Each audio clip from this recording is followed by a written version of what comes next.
try out platforms that they try out platforms that people tell them that are very popular. That's how I got my opportunity. But the whole thing seems congested. So many people are trying out those platforms, and the competition is fierce, right?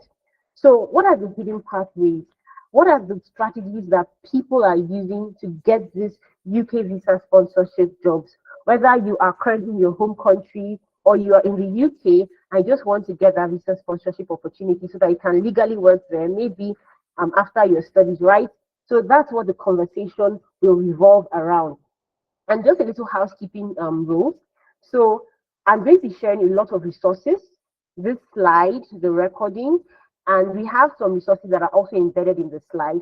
So if you want to have access to the slide, the recording, and the resources embedded in the slide, please, my colleagues will be sharing an attendance form within the in chat message. Please fill the attendance form so that you can get the recording and the resources by tomorrow or Monday, right? So let's jump right into it. So today's session is brought to you by Amdari. And Amdari is simply a platform that is designed to help aspiring tech professionals get the technical experience that hiring managers expect them to have before they are willing to give them an opportunity. So if you've ever applied to a job and been told that, oh, you won't be able to get this job because you don't have experience, please give me a thumbs up.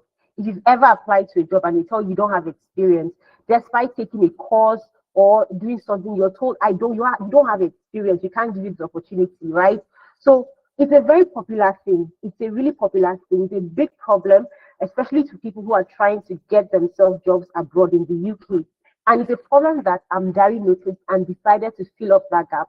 So what we do with our platform is we give you the opportunity to get those experiences that hiring managers expect you to have through our internship. Now, our mission is quite simple. We are trying to shorten the distance between your learning and your earning. What do I mean by that?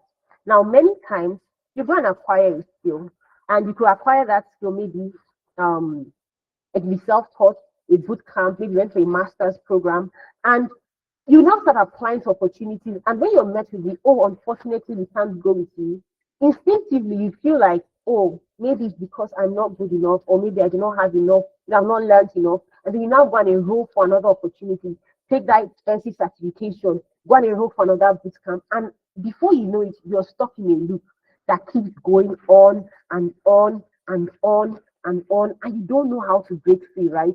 Many times, the thing that you need is not more learning, but experience.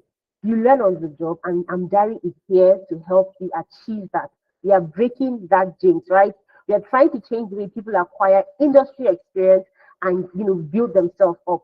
So we offer internship opportunities in programs across data analytics, data science, data engineering, business analytics, project management, SOC, ethical hacking, and GRC. So the last three fall under the cybersecurity buckets. Now, these programs were not picked randomly, right? There's a reason behind why these programs were picked. See, the world is changing really fast. So you don't get a situation where you start learning a tech skill or you start a program that in the next 6 months it's already obsolete. And now you're now going back to, you're going back to scratch to start the journey all over again, right? So I'm going to show you how we selected these particular courses to offer in our internship program. Now, let's meet the brains behind Amdari. So Amdari is powered by three powerful co-founders, right? So the first person here is Adeza Suleiman, who is a tech entrepreneur. And over the course of his journey, he has worked as a data analyst and management consultant. Over the past 10 years, he has been able to found Analytics and co-found Amdari. And with the work he's doing with those two platforms, he has helped over 3,000 people with no prior tech background transition into their first tech role. Currently, he resides in Alberta, Canada. Now, the next person I would love to share his story with you is Efemina Iporo, another of our co-founders here at Amdari. Now, Efemina comes with a wealth of experience in the data ecosystem. So he has worked across data analytics, data science, data engineering, and he also co-founded Analytics and Amdari. And through the work that he's also doing there, he has collectively been able to help people with no prior tech experience make their transition into their first tech job, right? So he has worked across the UK, US, Canada, and currently he resides in Alberta, Canada. Now, personally, aside from what he has done with Amdari and Tenalytics, he has trained over 10,000 participants on his own, right? So you see why I say he's a powerhouse, the data powerhouse of Amdari. Now, the last co-founder we have here is the delectable Omomi. So Omomi comes from a background in software development, and she is, the business and strategies behind Amdari, right? Everything structure is Omomi, right? Now, for Omomi, aside from the work she does with Amdari, she's so keen on ensuring that technology is used in a way to solve real business problems for business people. So anything structure, anything marketing, anything, operations, Omomi is the go-to person within the organization. So earlier in the session, I got to meet Vincent. Oh, you can't hear. Please confirm if you can hear me. Stefan says he can't hear me. Is it only Stefan that can hear? Please give me a thumbs up if you can hear me. Stefan says he can't hear me. Okay, Elisha can hear me. Thank you, Elisha. Thank you to her. So, Stefan, please you just check your sound system because others can hear me. Sorry about that, right? So earlier in the session, right, I asked to know. Thank you so much, Stella Marie. Earlier in the session, I asked to know about what your name is, where you're joining from, but I didn't introduce myself. So my name is Christiana, and I'm an innovations and growth strategist. And over the course of my career, I've worked in sectors across health, edtech, media, and GRC. Now, for the past 5 years, I have worked on projects that focus solely on reskilling the workforce and preparing people for the future of work. Within Amdari, I work as the Innovations and Growth Catalyst, where I drive sustainable growth. And through our clarity session, I've coached over 500 individuals through their transition into tech. Beyond what I do at Amdari, I'm proud to say that I am a World Economic Forum, global shaper, and the vice creator of my local hub, where I drive community engagement and encourage local growth. So that is it about me. What will we be talking about today? What is the meat of this session? I mean, there's a reason why you spent your weekend here. There's a reason why you're on this call, right? So in the next 60 to 90 minutes, we are going to be talking about the costs employers have to, bear to sponsor candidates. We are going to be looking at 7 hidden pathways to landing a visa sponsorship job in the UK. Now, this is applicable to you whether you are currently resident in the UK or you're in your home country and you're looking for that opportunity to take you from your home country to the UK to work legally, right? Now, we are going to be discussing the Amdari Work Experience Program. And if you stay till the end, I'm going to be sharing an exclusive opportunity with you that you do not want to miss out, right? You don't want to miss out. So if at this point you've not gotten your pen, your paper, and your water, or maybe any liquid that will just keep you active for the next 60 to 90 minutes, please do so. Because if you check, I have mine here and I wouldn't want you to be tapped at any point in time. So let's jump right into it, right? So did you know that employers pay as much as £5,000 to £10,000 to sponsor a candidate in the UK? Now, this money it covers license, legal paperwork, compliance. They pay this amount of money, 5,000 to 10,000 plus pounds, to sponsor a candidate. Now, this does not include your salary, your basic salary. So, if an employer is going to spend this amount of money to sponsor a candidate, that means that sponsorship is not cheap and it's not charity. Sponsorship is a business transaction. It's a business decision. The reason why they are willing to do this is because they have looked at their local environment and they cannot find that talent that they're looking for within their local environment, and that's why they look abroad. Because every economy every economy is driven by talent. So if they cannot find the talent within themselves, they have to find outside so that they can improve their revenue and also improve their odds of expanding and growing. So it is not charity. It is not charity. And let me just say this right from the top. If a company or a recruiter or an employer sponsoring you is not them doing you a favor. I just have to put that out. It's not them doing you a favor.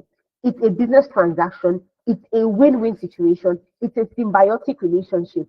You have the talent that they want, and they have the opportunity to get you to work in the UK legally. So it is not, it is absolutely not a an opportunity on their path. This is one thing that we just have to have at the back of our minds, right? So even though you want it, the question now is, how exactly can you position yourself? What's the mathematics behind this? Why in God's name will a hiring manager or an employer be willing to pay 7,000 to or 7,000, 5,000, 10,000 pounds to sponsor a candidate? It's quite simple. They've looked at the money that they are spending and they've realized that if if I spend 7,000 on this person, for instance, the value and the work they are going to do for us is going to create 70,000 plus, 100,000 plus, 150,000 plus. So I'm just winning. I'm winning either way. I'll be able to expand my business. So the money they are paying in legal fees, in sponsorship to the UK government is simply a business transaction, like I said earlier. So if you're able to come to the table as a job applicant who brings the value that they are looking for, and who has the potential of helping them to improve their revenue within their company, visa sponsorship is not a conversation that will be too difficult to have because they know the importance of having you on board. Now, the real question that I really want you to sit back and ponder at this point is, are you a valuable return on investment? Are you a valuable return on investment? Imagine if it is you who spends that amount of money on somebody. Obviously, you would want to recuperate your money at some point, right? So the question now is, are you a valuable return on investment, or you're just an additional cost to a potential employer? Because if you're not a good return on investment, I'm sorry, nobody will really sponsor you, right? And many times the mistake people make is they position themselves as a potential cost without knowing. It's not intentional, right? And we are going to see how people do this. So let's meet Martins. You don't know Martins personally, but I believe that Martins' story is similar to many people's story, even maybe somebody joining this call today. So let's read Martins' story. Now, Martins is a South African with big dreams of working in the UK. But there's one problem. How does he get a visa sponsored job? He has heard of others landing these roles, but despite applying to everything on LinkedIn, the competition is fierce. Martin isn't sure if his skills are solid enough or if he needs additional certifications to stand out. He doesn't know the roles in demand and feels overwhelmed by the gap between what he has and what employers want. After countless applications and no success, Martin feels stuck. His dreams of moving to the UK feel more distant than ever, and he's desperate to find the right path forward. This is Martin's story, right? But I can bet you that Martin's story is similar to many people's story on this call, or even maybe somebody that you know. But looking at Martin's story now, let me ask, and I would really love to get your response before we move on, right? Maybe in the in call message. What are some mistakes that Martins made or Martins is making? Because he's currently making those mistakes. What are some mistakes you've picked up from Martins' story? Just share, I'd love to get the response in the call message. What are some mistakes that Martins is making that you feel is preventing him from moving forward to getting the visa sponsorship that he wants? I'd love to see what are some mistakes. Anybody? Anyone? Anyone? I'm checking for it. Anybody? What are some mistakes that he is making? Okay. Hi, Ne. Okay, I think he wants to. Okay, let me just hear. What are some mistakes that you think Martins is making?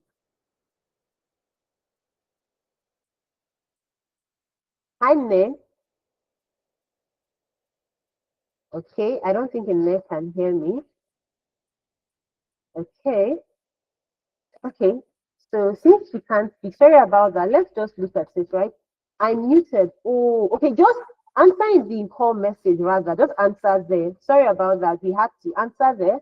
What are some mistakes that you think Martins is making that he needs to correct before he can move forward? Just maybe one line and we can go on with that. Thank you. Ne. Sorry about the inconvenience.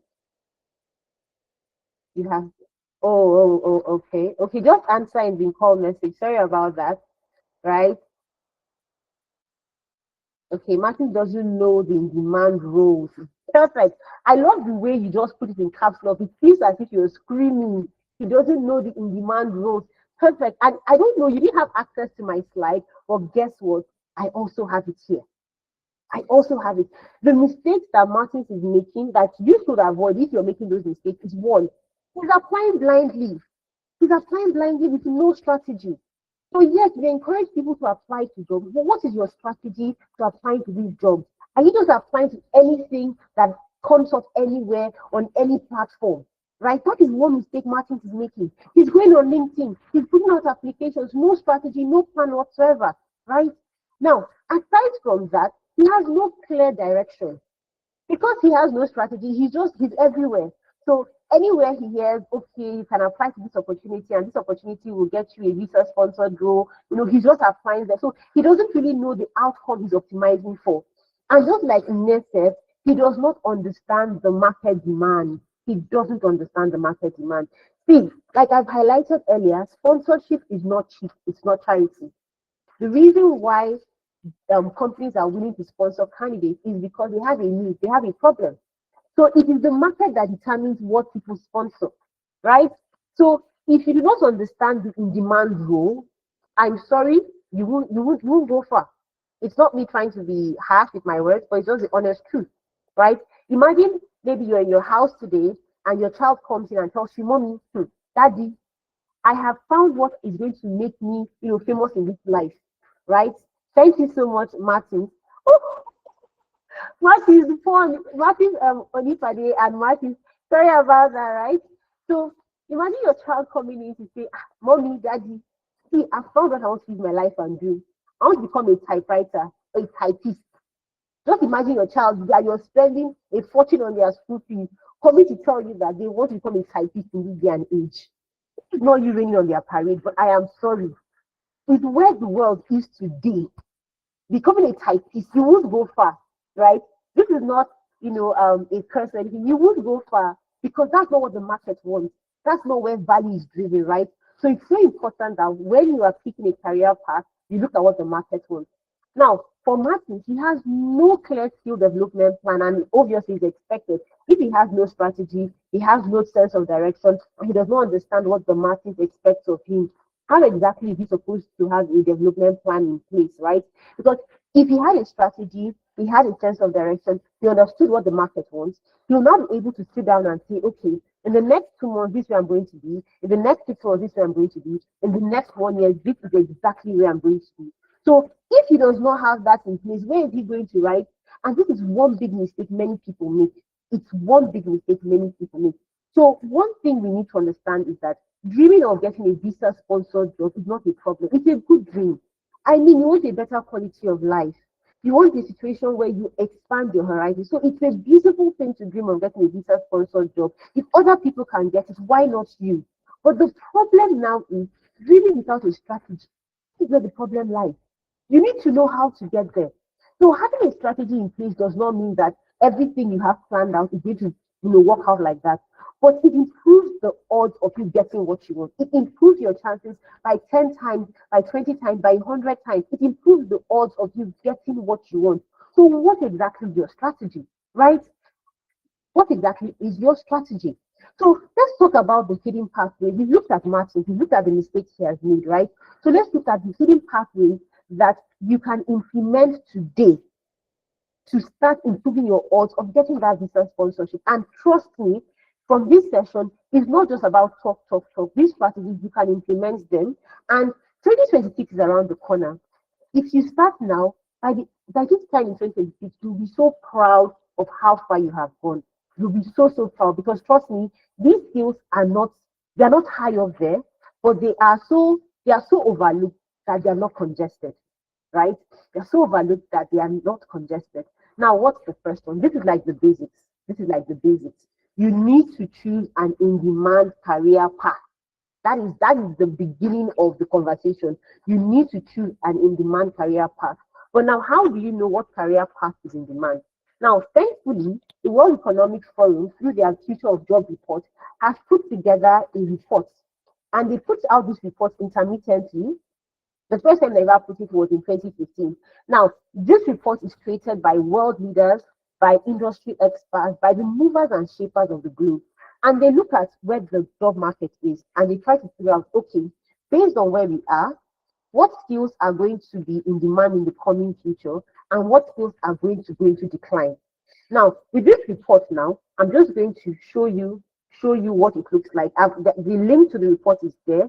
With this report, you go through the report and you read through to find out, okay, what skills are going to be in demand in the coming year and what skills are going to be, declining.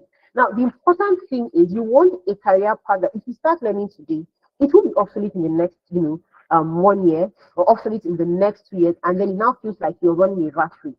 Now, when you decide, okay, you have gone through the report and you decided this is exactly, the skill I want, or rather the career path I want to pursue, the next thing that's expected of you is to go to the UK government website. So I'm going to show you what the report looks like, but let's look at the UK government site first. So the thing that's now required of you to do is come to the UK government site, and then from here you can see that they have a list of skills or jobs that they are willing to give the skilled worker visa to. Now, if you do not know the particular code, because they are using codes here, if you don't know the particular code, you come here, you type in the name of the let's just do a live practical. So if you don't know the particular code, you can come here and say, oh, data engineering, for instance. You come here and say data engineering, and then from here you look for it and it will process. You can see, okay, data engineering is 2,133. So you go back to it. So for me, I already know what I'm looking for, and I'm going to map it to what we do here at Samdari. We've already seen that data engineering is on that sheet. So let's look for business analysis. So business analysis is 2133. So let's go to 2133. 2133, business analysis, 2133. You can see here, IT business analyst, architects, higher skills, right? So they are looking for business analysts. Let's look at cybersecurity. Cybersecurity is 2135, it's not too far. So you're seeing cyber operations defense, which is SOC, cybersecurity management and governance specialist, which is GRC, forensic computer specialist, which is under SOC, and ethical hacking, secure system development specialist. All this, they are looking for them. Now, let's look at project management, 2131. So that should be up. 2131 should be up. 2131 should be up. And then you're now seeing IT project managers, right? So higher skills. Now, it's so important that you look at this part of your screen. That's the part that they say related job titles and eligible for skilled worker visa as higher skills, medium, or ineligible. Now, let's look at, 4217. Let's look at 4217. So you can see that it's not everything that you pitch your tent in, because not all skills are eligible. So let's look at 4217, right? That should be 4217. And what is happening in 4217? Typists or related keyboard, occupations, stenographer, transcribers, it is ineligible. The market does not want it. Yes, you are good. Yes, you are an expert. Yes, you are exceptional, but the market doesn't want it. So no matter how much you train yourself, you will not get that opportunity, no matter how much you train yourself, right? So let's come back to this. Let's come back to this. Now, you look at this, and then let's look at the report. Now, from this report, this is from the Future of Job report.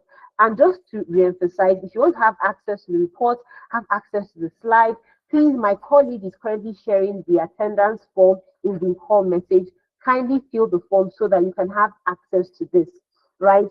So from here, you can see that data engineering is going to grow from 2025 to 2030. There is going to be a higher demand for data engineering roles. There's going to be a demand for data analysis and data science roles. There's going to be a demand for business analyst roles. There's going to be a demand for cybersecurity roles and project management roles. So this is just one part of the page. If you flip behind, you see others, right? So at this point, you can see that we didn't pick this randomly. At Samdari, aside from looking at this report, we also do our personal job analysis of the different fields. And from there, we're able to confirm what our analysis, told us from the data we got with the reports that, okay, these skills are definitely going to be in demand in the coming years. So, hi, Mark, I can see your hands are raised. Please be patient with me. There will be a session or a section for questions and answers so that we are really quick, right? Thank you so much for your patience. Now, The next thing that is expected of you, and before I even move on to the next thing, let me just reemphasize, it's very important that you align whatever it is that you see in a report like the Future of Job report with what is happening in the UK government. Because simply because a skill is in demand in the Future of Job report does not mean the UK government wants it here. So there must be an alignment. It's so important. I just needed to emphasize that. Now, the next thing you should do is get the skills if you don't have them. If you don't have the skills, get them. And the beautiful thing about the world we live in today is you can get the skill on Udemy, EDX, YouTube, Analytics, Coursera. You can get them anywhere. You can go for a boot camp. If you have the resources, you go for a master's program or maybe a short-term program, right? So it's so easy to get the skill. Now, where the challenge lies is getting the experience. This is where the challenge lies, where you now start asking yourself, I need a job to get the experience. That's the normal misconception. Oh, I need a job to get the experience. But there are low-hanging fruits. And those low-hanging fruits could be join an internship program like Amdari, right? You could also become an open source contributor. Open source is always arms open, where you can give the information that you have, you can supply the information that you have, to projects, and you can see your project working in real time. In fact, an example of an open source project that is useful now on an enterprise level is Linux. If you're not in cybersecurity, you may not know what Linux is. But Linux is an open source, operating system that is created by different people coming together, and then they have different distros based on the contribution here and there. So let's say you want to become maybe Linux, an operating system developer, and you could not get let's say a job opportunity. You decided to join the open source community, you built with the open source community, and now you have that experience, right? So that is the low-hanging fruit. The next thing is volunteering for non-profits. Now I need to be very serious here. You are not being paid. So make sure that whatever it is you are volunteering for, you're getting experience as payments. Don't go and volunteer for something that has no business with the skill you want to learn. Don't do that, please, right? So you need to be very strategic. Everything you do, you must be strategic, because having the right strategy improves your odds of getting what you want. Now, the next thing you can do is sign up on platforms like Upwork and Fiverr and working on freelance projects. Freelance projects, you work on them. Yes, they might be small projects, but please work on those projects like your life depends on it. Give exceptional value regardless of the pay, right? There's a common adage amongst my people from where I come from that says how you manage the small fruit is the same way you manage the big fruit. So if you cannot deliver immense value with the freelance project that you work on, I am sorry, you will not be able to manage the value that a multinational has to a multinational might require from you. Now, you can join hackathons and competitions or case study simulations. These are ways of getting experience. These are ways you can get experience over time. Now, when you're done getting the experience can be here and there. You need to collect it together in a portfolio. You need to turn your experience into evidence. And then you can share this portfolio on LinkedIn, on Instagram, wherever it is you want to share your portfolio, share it there, right? Share it there. And your portfolio should show how your skills are driving real business value. Now, the beautiful thing about Amdari is we've already created a portfolio for our consultants, for the interns that join our program. And this is what it looks like. This is just a sample. When you join, you don't have to start thinking about, okay, how do I design the portfolio? What do I do? The write-up I should read. No, obviously we expect you to provide the write-up and then upload your picture. But you can see, hi, I'm Christiana, project manager from Canada, right? This is the introduction, your years of experience, the tools you're proficient in, the projects you have worked on. Introduce yourself. Please sell yourself appropriately. Sell yourself. So this way you sell yourself, and the hiring manager can see, they can start daydreaming of how you're creating value for them. They can start seeing how the 7,000 they're going to pay on sponsoring you can translate to 70,000, 100,000 pounds, right? And then the project you have worked on, where you talk about the project, the metrics that you measure, the tools you use, and the business impact that the project you worked on created, right? And then your specialization. You will not meet a doctor to fix your car if you have a car problem, just as you will not meet a mechanic to fix your headache. So what are you in the market for? Now, the tools. If you look at many job postings, you see, oh, you need to have proficiency in this tool and that tool and that tool and that tool. And then you start asking yourself, okay, I have learned, but where do I learn how to use these tools? Well, I'm going to have you covered because for every project you work on, you will learn how to use the tool. Every single project that you work on, you learn how to use the tools required to get that project executed, right? So you don't need to bother about that. And then your skill set, you claim to be a project manager or a cybersecurity professional or a data professional. But what skills have you acquired over the time or over your time working in these capacities? So this is where you list out the skills you have acquired and then your experience. So this is what your portfolio looks like, right? This is what your portfolio looks like. Now, the next thing, sorry about that. So this is what your portfolio looks like. Now, the next thing that is expected is target companies that already hire immigrants. You have gotten the skill set, you have gotten the experience. Brilliant. Now start targeting. Remember, you must be strategic. There are organizations that hire immigrants a lot, not because they are running a charity organization, but because they understand the value that immigrants bring into their company. And if they've been able to hire immigrants as many times as they've done it, it means that they're doing something right. It means that they have a budget for this. It means that if you're able to strategically align yourself with what they are doing, the chances of you getting into their company is very, very high. Now, luckily for you, I've attached to this slide, a list of companies, 133 companies currently sponsoring candidates in the UK, and you get access to them, if you fill the attendance form and it will be sent to you, right? So this is what the list looks like. I just screen grabbed it and I put it here. This is what it looks like. You see the full list. You can click here and then you get to see companies that are sponsoring. But these 133,000 companies, and it is strenuous, it is stressful, right? It is extremely stressful. And that's why at Amdari, one beautiful thing that our consultants enjoy is we've gone a step further to apply to these services. So there are certain services where you get to see visa sponsorship jobs. So we've applied to not one, not two, not three of these services, multiple platforms where once those jobs are posted, we take them directly and upload them on our exclusive job board where our consultants can just easily, see them and apply to them under the guidance of our team. So let's look at what the job board looks like. You won't be able to gain access to the job board because you are not, part of the program yet. But if you're joining today's session and you're part of Amdari, definitely you already have access to this, right? So you can see off the bat, visa sponsorship, visa sponsorship, visa sponsorship, visa sponsorship. If visa sponsorship is something you really, really want, it's here. So you need to target companies that are already hiring, immigrants, right? Now, aside from that, sorry about that. Let me just take a sip of water. Aside from that, these are not just strategies that we are just putting out. These are strategies that we have seen help consultants within our program. Now, one of the companies that is always ready to offer, those visa sponsorships is Deloitte. And you can see Francis, whilst on our program, was able to secure himself a position as a project coordinator with Deloitte. Now, I know you don't know Francis personally, so let me tell you who Francis is. Francis is a father. Francis is a husband. He's a man with responsibility. And just like every man with responsibility, he wants to give his family a better quality of life.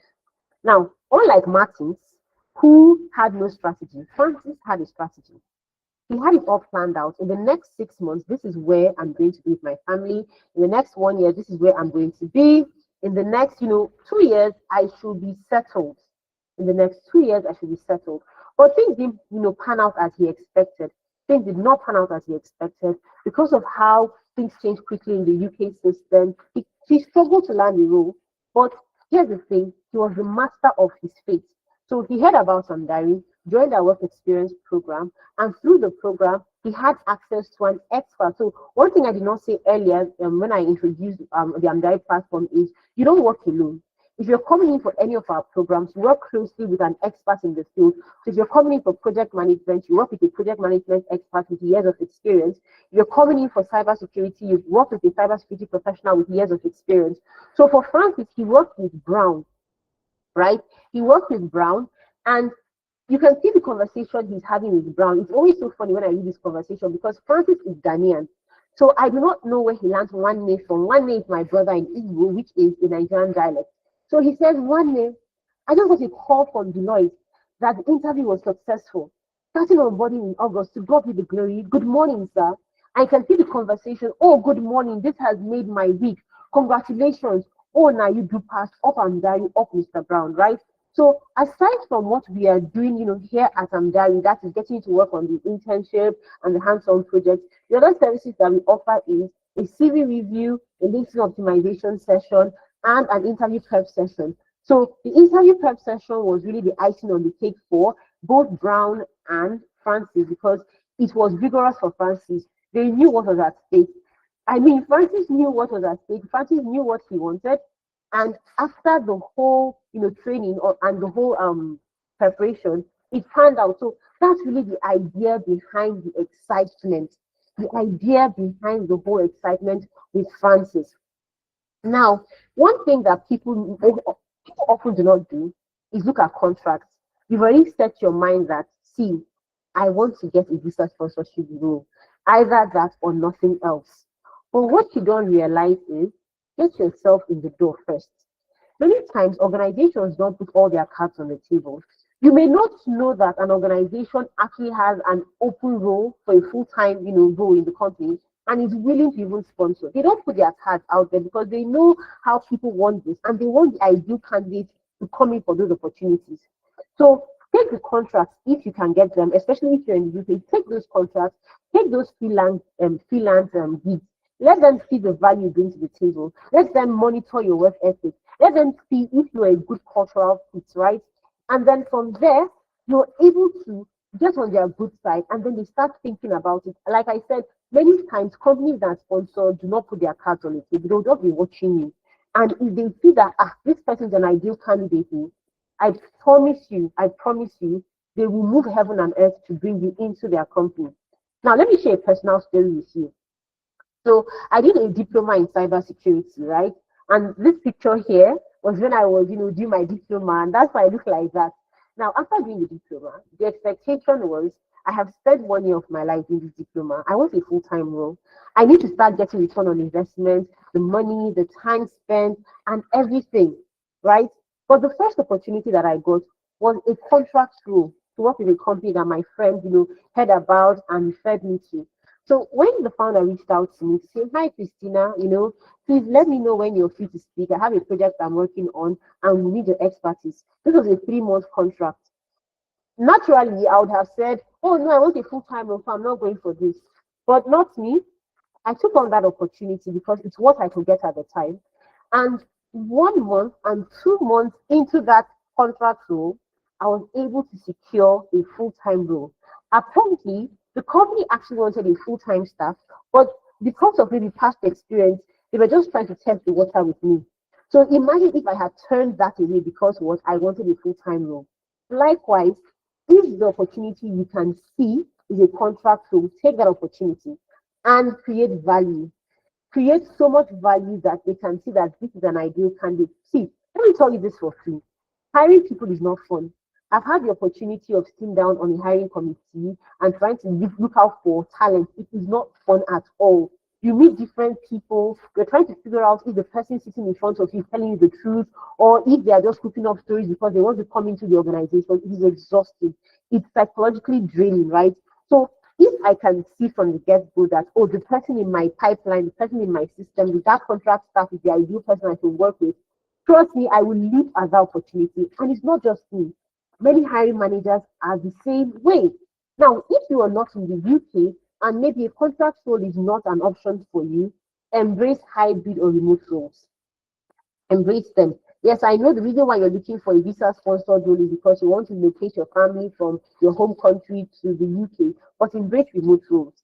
Many times, foreign companies try to test, the skill set and the skill set and the what they call it, the alignment, the cultural alignment of candidates from abroad. They don't want to take that leap, right? So they test you. Okay, what's your work ethic like? Culturally, can you fit into their system? They don't make a mistake. Remember, These people are spending money, right? They're spending money. They need to ensure that the money that they are spending to bring you into the system will yield something for them, right? Now, I'd love to share the story of Vivian, who joined our program. Now, for Vivian, while she was in our program, the first opportunity she was able to get was a remote role in France. Obviously, that's not what she wanted, right? That's not what she wanted. But whilst on that role, she kept delivering value for the company. And while she was there, she was gaining the experience, enriching her portfolio, and with our guidance and help, she was able to get offers across PwC, Asset Risk, and Bank Julius Baer. You can see she sent a message to one of our co-founders, Femina, thanking him for the support that he offered her, right? So she started her journey in a contract role, even though for Vivian, the company she eventually got her sponsorship from or her role from was a different one. But just get your feet in the door, essentially. Get your feet in the door. That's the most important thing. That's a low-hanging fruit. Don't sit down and keep daydreaming, okay, this is how it's going to happen. See, I'm not trying to downplay the fact that there are people who maybe after a training, they instantly get a visa sponsored job and then they relocate. I'm not trying to downplay that. But not everybody's path is going to be like that. So you need to go with an open mind, but know what you're doing. Move with intentionality, right? Now, I've said this over and over again. Deliver relentless value. Sometimes the company you're even working for might not have had that role open for you to, get a visa sponsorship. They're not even have been thinking about it. But because of the value you have created for the company, they'll sit down and say, see, if you leave this person, you're in trouble, right? Because like I mentioned earlier, getting the ideal candidate for a role is very difficult. That is why there are so many recruitment agencies. That's why even LinkedIn exists, because getting talent is hard. There are jobs, but talent is very, very difficult to get, right? So if they can see that you're creating value for them, they won't want to let you go. They definitely will not want to let you go. So when you create value, what you instantly do is you make sponsorship the company's problem, not your problem. You have shown them that, see, I'm an ideal candidate. I can work with minimal supervision. I can create value for your company. I can yield a good return on investment. So you make sponsorship their problem because they just start imagining, okay, if we can just lock this person in, they work for us, this is what they can create for us. See, one thing that companies do not joke with is their revenue. They can joke with many other things, but you see their revenue, they don't joke with it because revenue is the lifeblood of any business. So if you can show them through the value you create for them that you are the ideal candidate, you have made sponsorship their problem, not yours, right? You can just stay and be training around, smiling. It's not your problem. You have played your part. Now they will play theirs, right? So now at this point, these are like the seven strategies. At this point, you might be asking yourself, okay, where am I? Because I would expect that there are different people at different points. Maybe you've not taken any course before. Maybe you're just considering starting your career in tech. If that's where you are, then the first point you should be looking at is picking an in-demand career path. If you have picked a career path and you can see that the career path that you have picked is in alignment with what the UK government wants, the next thing you should be thinking of is how to get an internship, how to build your portfolio, how to get the experience that hiring managers want. So at different points, you need to figure out where exactly I am, rather, where exactly am I?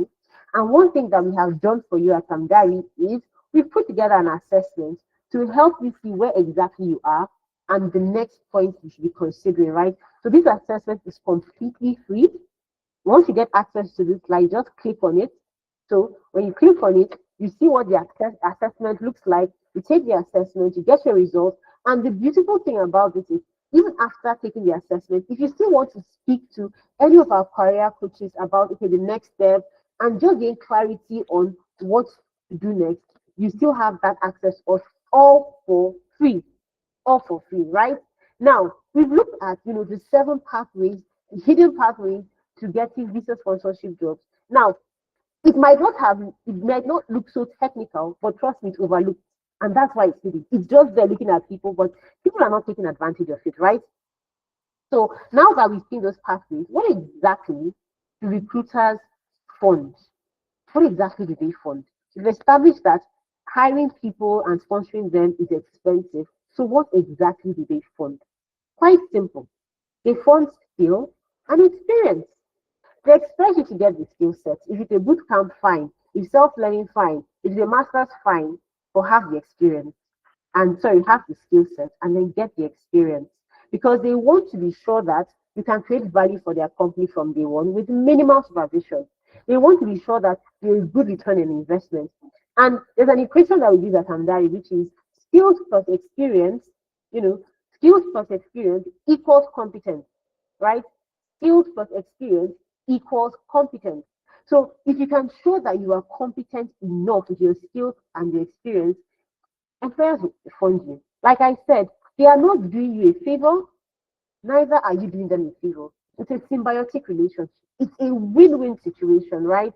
It's a win-win situation.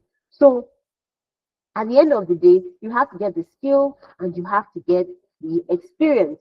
Now, recruiters optimize for predictability and not possibility. What does this mean?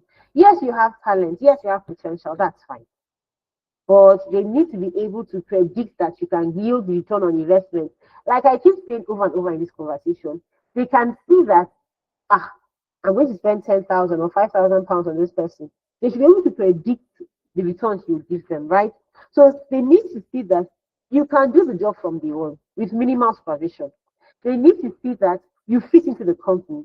Many times you hear things like, oh, you lack local work experience, right? And this can come off shocking for people who maybe in your home country, you have maybe 10 years of experience, 5 years of experience, and all of a sudden somebody is telling you don't have local work experience, and you're wondering, what do you mean by that? Does my 10 years of experience not count for something? Now, many times, the reason why they are saying that is it's not because they are talking about your industry experience.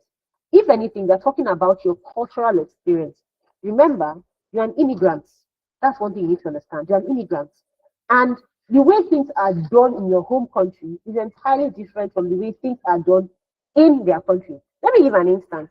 So I saw a meme once, so I'm Nigerian, and I saw a meme once of a Nigerian who was, detained because he called his wife and told his wife, oh, I've gotten the drugs and I'm bringing the drugs home, right? He was in the UK. Now, in Nigeria, we call medications drugs. So if you hear somebody say, where are you going to go? I want to go and pick up my drugs, it's just medications. But apparently in the UK, you can't say drugs like that. Oh, he did not know, right?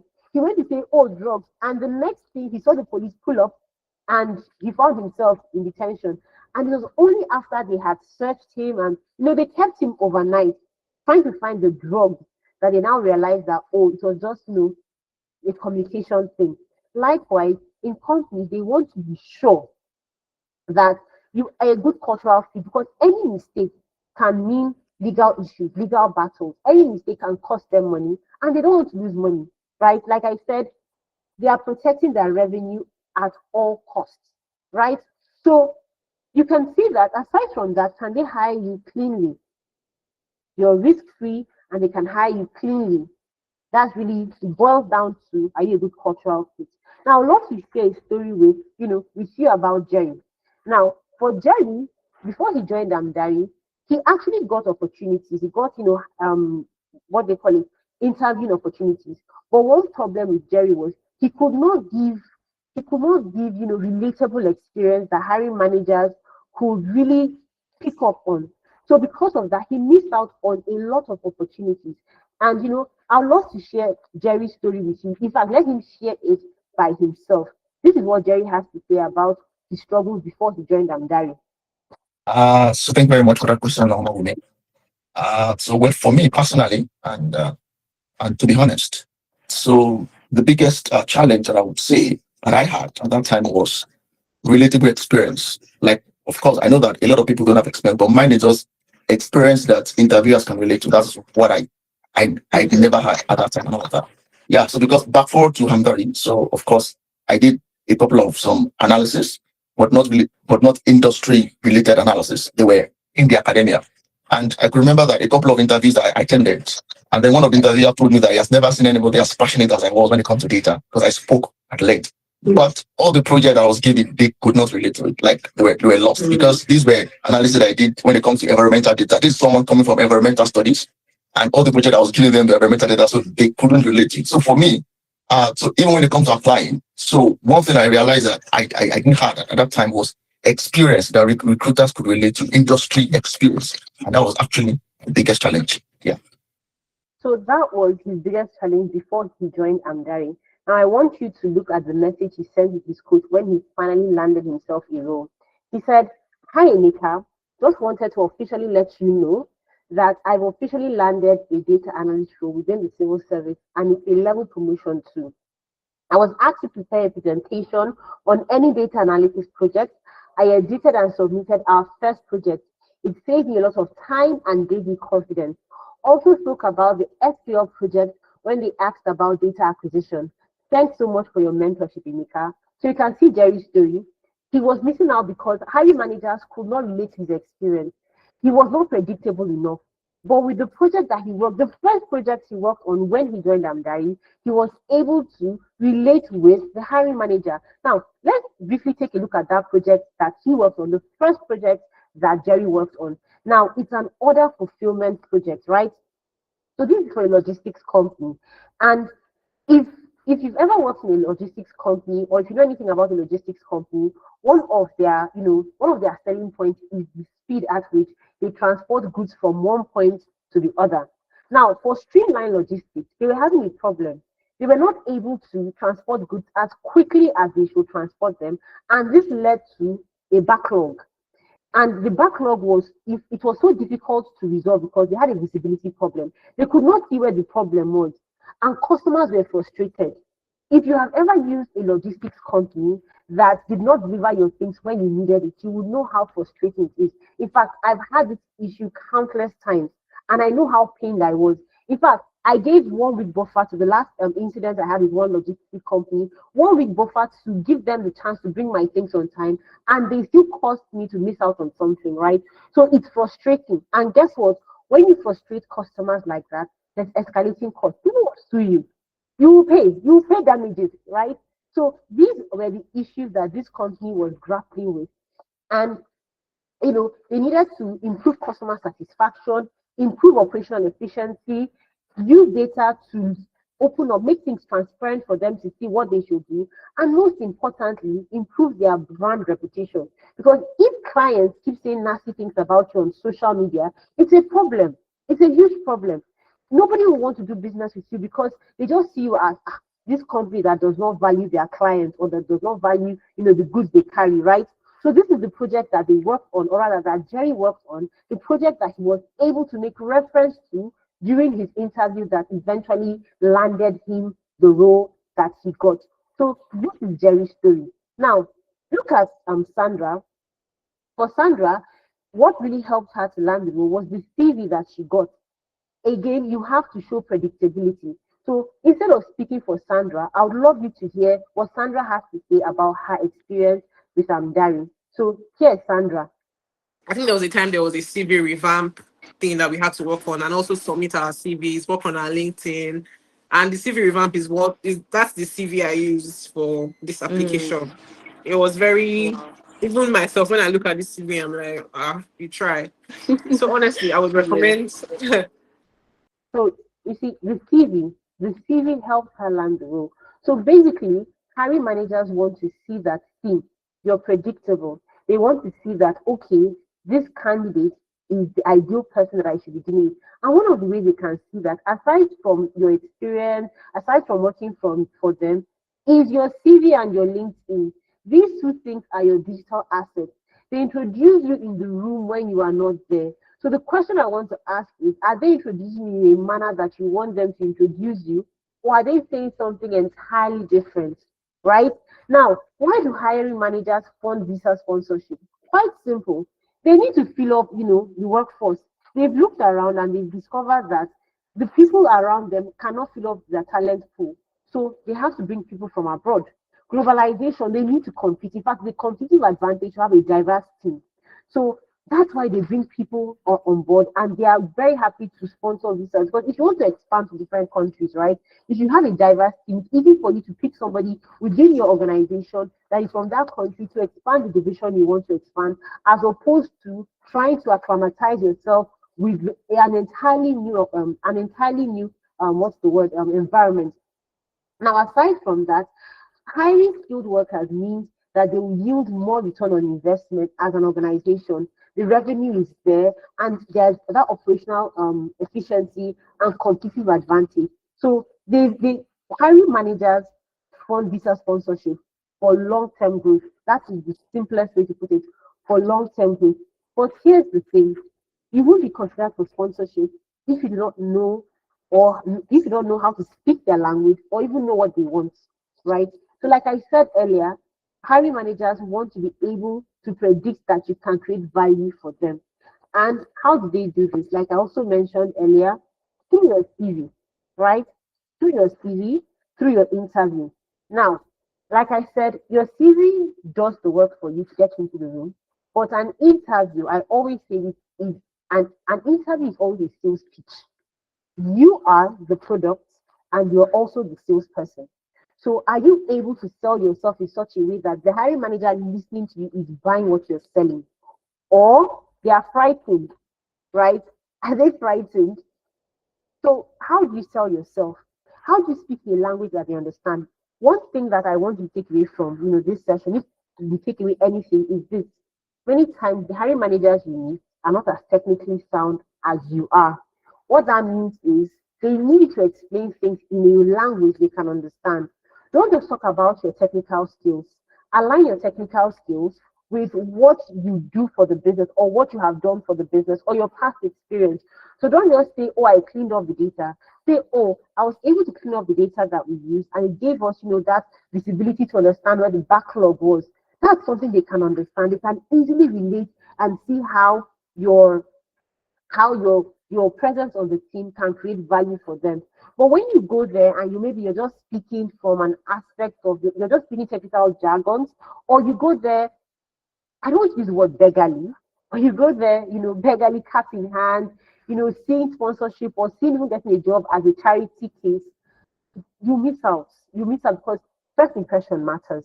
And if your first impression is not really selling the idea of you to the hiring manager, nah, you won't get it. So your CV needs to be top notch. Your interview skills need to be top notch. And the beautiful thing is, within Amdari, we work with you to ensure that your CV is improved and your interview prep session, you are prepared for it so that if you go into that room, regardless of who you meet, you can kill it, regardless of who you meet. We don't care if it's a hard nut to crack, you will crack that nut and grind it, right? So here are some stories of, our interns who you can see I started getting interviews after joining Amdari. The CV template really helped. So these are not just strategies you are just pulling out of a hat, maybe a hat trick. No, these are strategies that are working, right? You can see the conversation here. I'm sorry about that. Hi, Jennifer. I want to thank you and Amdari team for the amazing work you guys are doing. May God bless you. Guess what? I got the job, right? So these are strategies that are working. They are helping our candidates every now and then get the jobs that they want. Now, aside from this, credibility is another issue that candidates have. Okay, you've taken a course, but you now need somebody to vouch for you. Hiring managers need to see that you have worked for people. You need people to vouch for the skill sets that you claim to have. But where do you get it from, right? So Amdari is here. Aside from the projects you work on, we are also here to give you, the reference letter, or you use us as a referee, where after doing your program with us, or even during the training, we reference future opportunities. And the beautiful thing about what we do at Samdari is we don't work in isolation. We work with you collaboratively. What do I mean? So if you come and say, oh, I need to get a reference letter from you people, we're going to ask you, okay, what's the opportunity about? What exactly do you want? How do you want us to sell? How do you want us to sell you? And based on what you tell us, we are now able to craft something that is uniquely for you. And you need to understand one thing, because we encourage you to apply to opportunities, we know that the reference letter you would use for opportunity 1 is entirely different from the reference letter you use for opportunity 2, and opportunity 3, and opportunity 4, right? So that's why for every time you need a reference letter, you just request for it. You're not hindered by the fact that, oh, you requested for it the first time and you got it, or you requested for it the second time and you got it, so you can't get it again. Nope. You can always get a reference letter from us. You just need to request. Now, I want you to hear from Tony how the reference letter helped her to land the job. So this is Tony's story. reference too from your hand was pretty tight, because they actually had to mention it that my references were hair tight, that they were actually considering two people, but my references actually nailed it for me. Amazing, right? That Gladys. So that is Tony's story, right? The referencing we gave. So from what Tony is saying, after she was done with the interview, they had to whittle down the list to just two people. And the only thing that moved the needle for her was the reference letter that she got from Amdari. Like I said, it is working. Hiring managers need to see this, right? Now, these are more reference letters that our co-founder Adeza, gave to a lady called Ene. So these are more reference letters. And then we still have a reference letter from Shehu. The hiring manager reached out to a seminar to ask for a reference letter, or rather to confirm the reference that Shehu has used. The same thing with Renee. The hiring manager reached out to a seminar again, who is another of our co-founder, to confirm if what she mentioned about what she said about herself is true, right? So these are the reference letters that you get from Amdari. So when you look at everything that has been said, the question now is, what did they do differently? What did they do differently? What did Renee, what did Tony, what did Jerry do differently? Quite simple. They interned, right? In their case, they interned with Amdari. And then interning with us gave them the experience that they needed. While interning, they were packaged. They had their CV revamped. They had their LinkedIn optimized. They had the career coaching. They had that interview prep session. They got the reference letter. They got the on-the-job support. So on-the-job support is, we understand that your first few weeks on the job might be tasking. It might be scary, which is fine. So the on-the-job support is there to help hold your hand. They got that, and most importantly, they applied. So one thing we do at Amdari is we put together an exclusive job board for you to apply. But beyond that job board, you're also, supported along the way. I mean, last week Thursday we had an application marathon where on the call we had our coaches on the call, we had our clients or our consultants on the call, and then they were applying. Okay, what's the challenge? Their CV had already been revamped, their LinkedIn had been optimized. Let us start applying. So there is that support to ensure that you succeed. There's that support to ensure that you stand out to hiring managers so that you're seen as the ideal candidate that anybody should go for, right?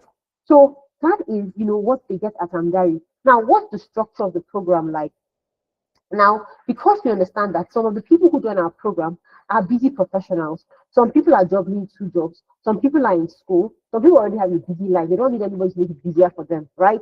So that's why the foundation or the principal foundation upon which Amdari was built on is flexibility. What do I mean by that? You get to meet your lead coach 2 times a week, just 2 times. Now, you meet your lead coach 2 times a week for 2 hours. And the beautiful thing about the meeting is that it's not forced on you. The day and the time you meet is decided by the collective, right? You decide when you meet, you decide the time you meet, and then you work in cross-functional teams. So the reason for this is so that you understand what it feels like to work in a UK setting. You understand that, okay, this is how UK teams work, these are some interpersonal skills, and it's for people who maybe they've never worked a day in their life before, they're just done with school or done with a boot camp, and they need to pick up on interpersonal skills. You get this on, and there is the cross-functional team you work with. You get to understand how data engineers work with project managers. You get to understand how cybersecurity professionals work with business analysts. You get to see how one person's work affects the next person's work, despite the fact that they are in different departments. Now, after your project, after your project, there's a session that we call, a stakeholder presentation where you're giving real-time feedback. Your coach gets to look at the project that you have worked on and then gives you real-time feedback on the deliverables. Oh, if I was in this case, I think this is how I would have done it, right? Did you consider doing it like this? Okay, what exactly was the idea behind this, right? Now, if you did exceptionally well, you're giving a pat on the back. And then if you have some corrections that you need to make, you're supported on how to make those corrections. Now, when you're done with implementing the correction, and it's so important that you implement those corrections, the next thing we expect you to do is update your portfolio. Earlier, I showed you what your portfolio looks like. It's a lifetime portfolio, right? So you still asking your question, and I'll definitely respond to it shortly, right? Now, it's a lifetime portfolio where even after you're done with the program, nobody's taking it away from you. It is yours to keep. It's yours for life, right? So you keep it, you add projects, you can remove projects from it. Aside from that, we expect you to update your LinkedIn. Yes, you get an a LinkedIn optimization session with us. But one thing you need to realize is hiring managers are not stupid. What do I mean by that? Now, they've come to realize that many clients or many job applicants hire people to optimize their LinkedIn. So you see a beautiful looking LinkedIn and you're drawn to it. You think the person you're speaking to is an ideal candidate. But when you have the conversation with them, you realize that, my God, this is a big mistake, right? You've wasted time. So what they now do is they now check your feed. And if they can see consistency on your part, for the past 3 weeks, you've been consistently saying, you've been consistently saying, you've been consistently saying the same thing, or you've consistently speaking about similar topics. If for the past 6 weeks you've been consistent, for the past 8 weeks you've been consistent, what that tells them is this is a subject matter expert I should speak to. That is what it tells them.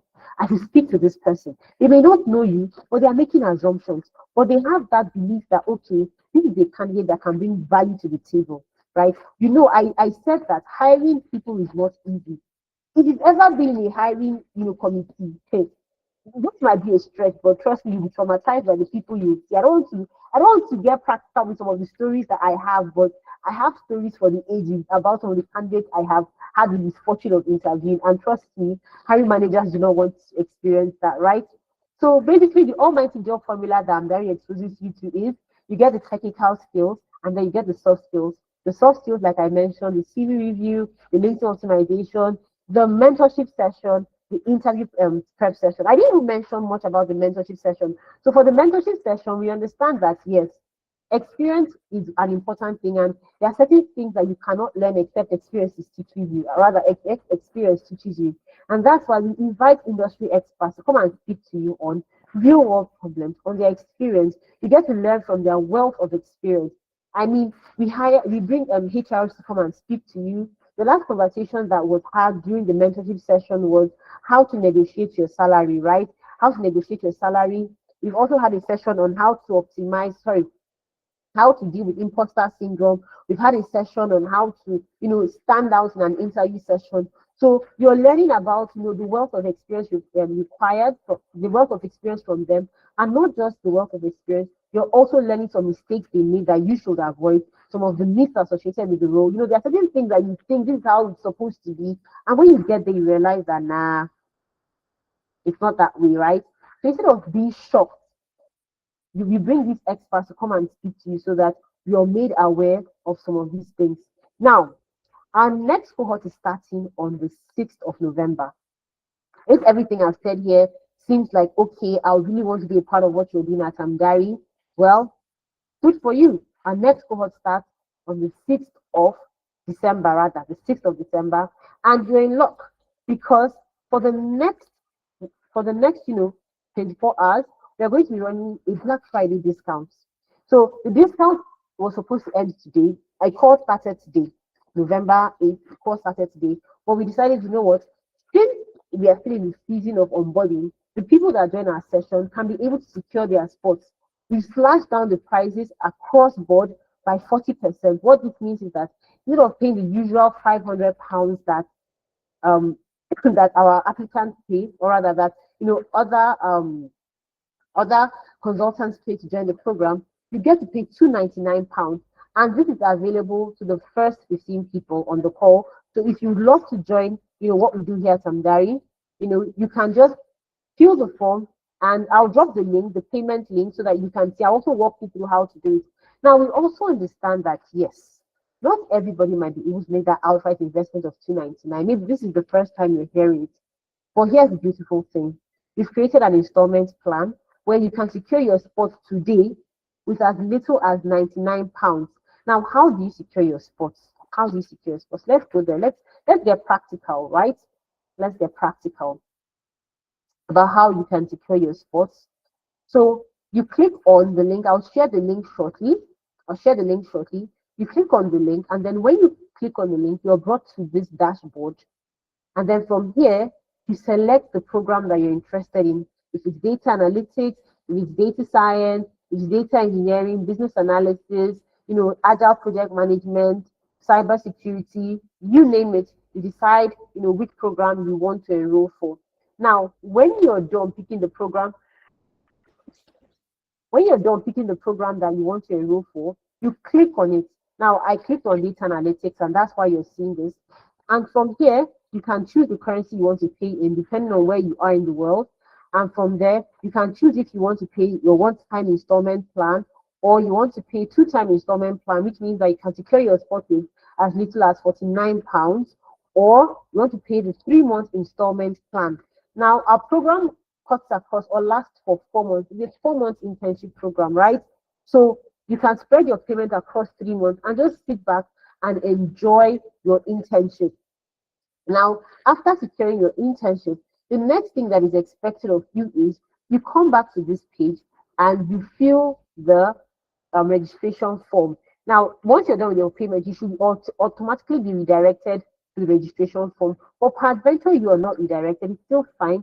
You just come here, and this is what the registration form looks like.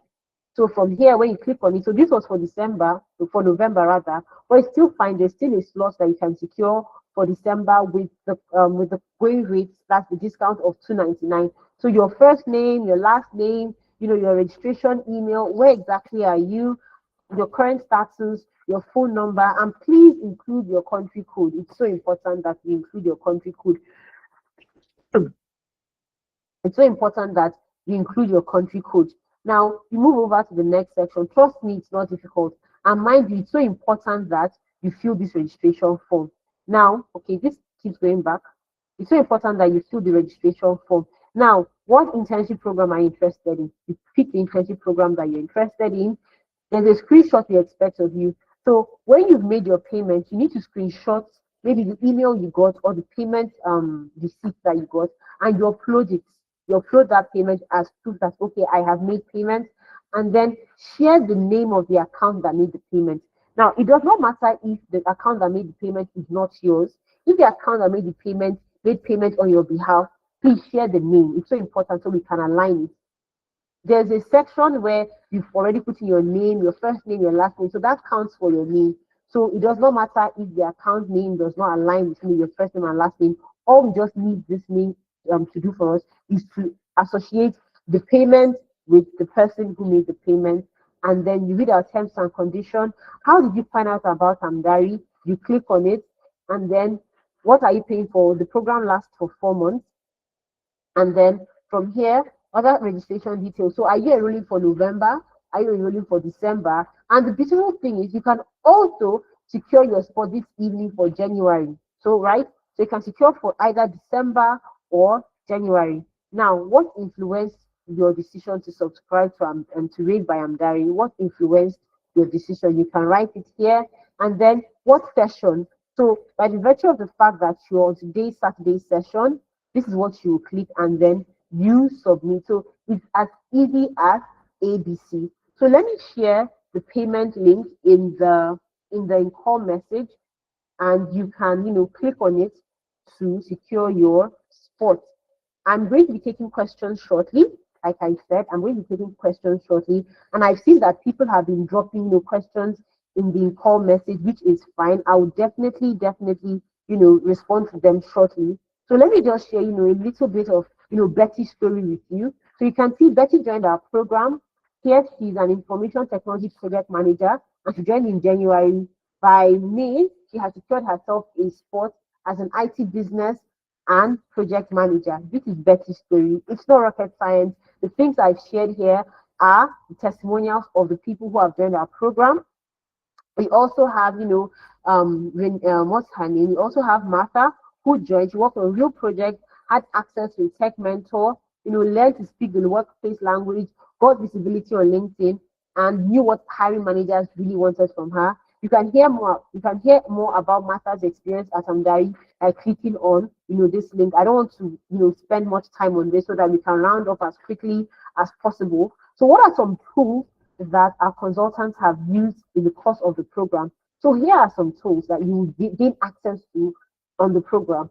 So, as a data analyst, you get to work with Excel, SQL, Power BI, and others.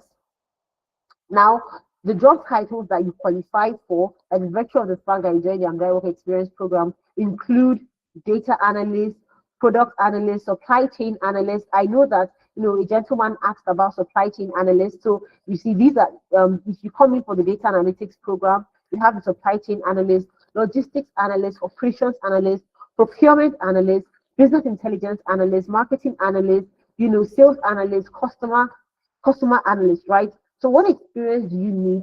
Well, technology experience, visualization, data modeling, you get all that on the program, right? To get all that on the program. The only prerequisite we have for you joining our program is simple. You must have done at least the foundational training. That's the only prerequisite, because it's that foundational training that you have done that will help us build on what you have gotten, and then you can now start applying the experience that is required. Now, for data science, what are the tools you get to work on? Azure, AWS, GCP, SQL, Python, Excel, and then the roles that you are eligible to: data scientist, forecasting analyst, big data analyst, computer vision analyst, machine learning engineer, quantitative analyst, marketing research analyst, NLP developer. These are the job titles that you can start applying to with the experience you gain from Andari. Let's move over to data engineering. You have Python, you have SQL, you have Azure, you have GitHub, you have PySpark, you have GCP, and then some job titles include BI engineer to developer, big data engineer, data migration specialist, ETL developer, analytics engineer, data platform engineer. And when you get the slide, you'll be able to see all this. And just to say once more, please fill the attendance form so that all this can be sent across to you. The resources embedded in the slide, and you can also, see what we have here. Now, for business analytics, you work with SQL, Power BI, Notion, and the rest. Draw.io. When you're done, or you don't even need to be done to even start applying to these roles. So some job titles you can start applying to: business analyst, business data analyst. Now, let me emphasize. So when you join Amdari, the first 1 month you spend with us, you work on data analytics project, even as a business analyst. And the reason for this is because we understand that to really be a good business analyst, you need to understand data to a great extent. You need to understand what data does and the power that data holds, right? So you can apply for a business data analyst role, process analyst, functional analyst, business systems analyst, operations analyst, requirements analyst, systems analyst, business processing and improvement analyst, and the likes. We have project management, where you get to work with ClickUp, Confluence, Jira, Trello, Slack. And when you're done, you can apply to roles as an agile project manager, a project scrum master, project master consultant, an agile coach, a technical scrum master, and the likes, right? And then the experience you also get is listed out there. For ethical hacking and SOC, these are, the tools you get to work for. So you get to work with, and the job titles that you are exposed to. So when you get the slide, you can ponder on it, look on it, and see, the opportunities that are out there for you. So some projects our interns have worked on.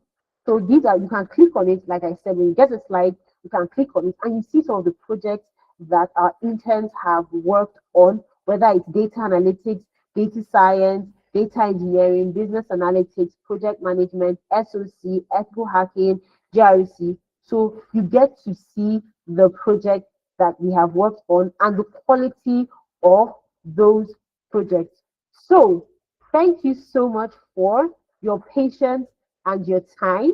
We have come to the end of today's session, and I would love to take your questions, right? So thank you so much. So I'm going to be taking between 5 to 7 questions. So you could raise your hand, and then we just go from there. Whilst you're raising your hands, let me go into the the call chat and answer some of the questions that was asked whilst the presentation was ongoing. So let me get the questions. Let me go to the very beginning and start taking questions. But please raise your hands. I would love to get your questions. And yes, I promised to drop the link to the payment. So here it is. You can check it out from there. Yes, I need the slide. So Mark, you said you need the slide. Please fill the attendance form. Fill the attendance form. You'll be able to get it. Okay, data analyst, done what, please? I did not hear the prerequisites you started. Okay, so Jennifer, I can't quite face the question you're asking. Could you unmute yourself and speak? Just raise your hands, please. I would love to get your questions now. Could you unmute yourself and speak? Jennifer, are you still on the call? Do you offer cloud engineering? No, we do not offer cloud engineering. Unfortunately, we do not offer cloud engineering yet. We do not. Okay, so what of if you have not done any certifications? Do you train and register candidates for certifications? No, we do not do that. Olushola, you asked the questions. We do not train. This is a work experience program, and with the work experience program, you will be able to gain the experience that you need. So if you don't have any certification or maybe you don't have any prior training, we'll always say that the best place to start is getting that training so that you can yield good return on investment, right? Can't see your screen. Okay, I don't know when this was. Sorry about that.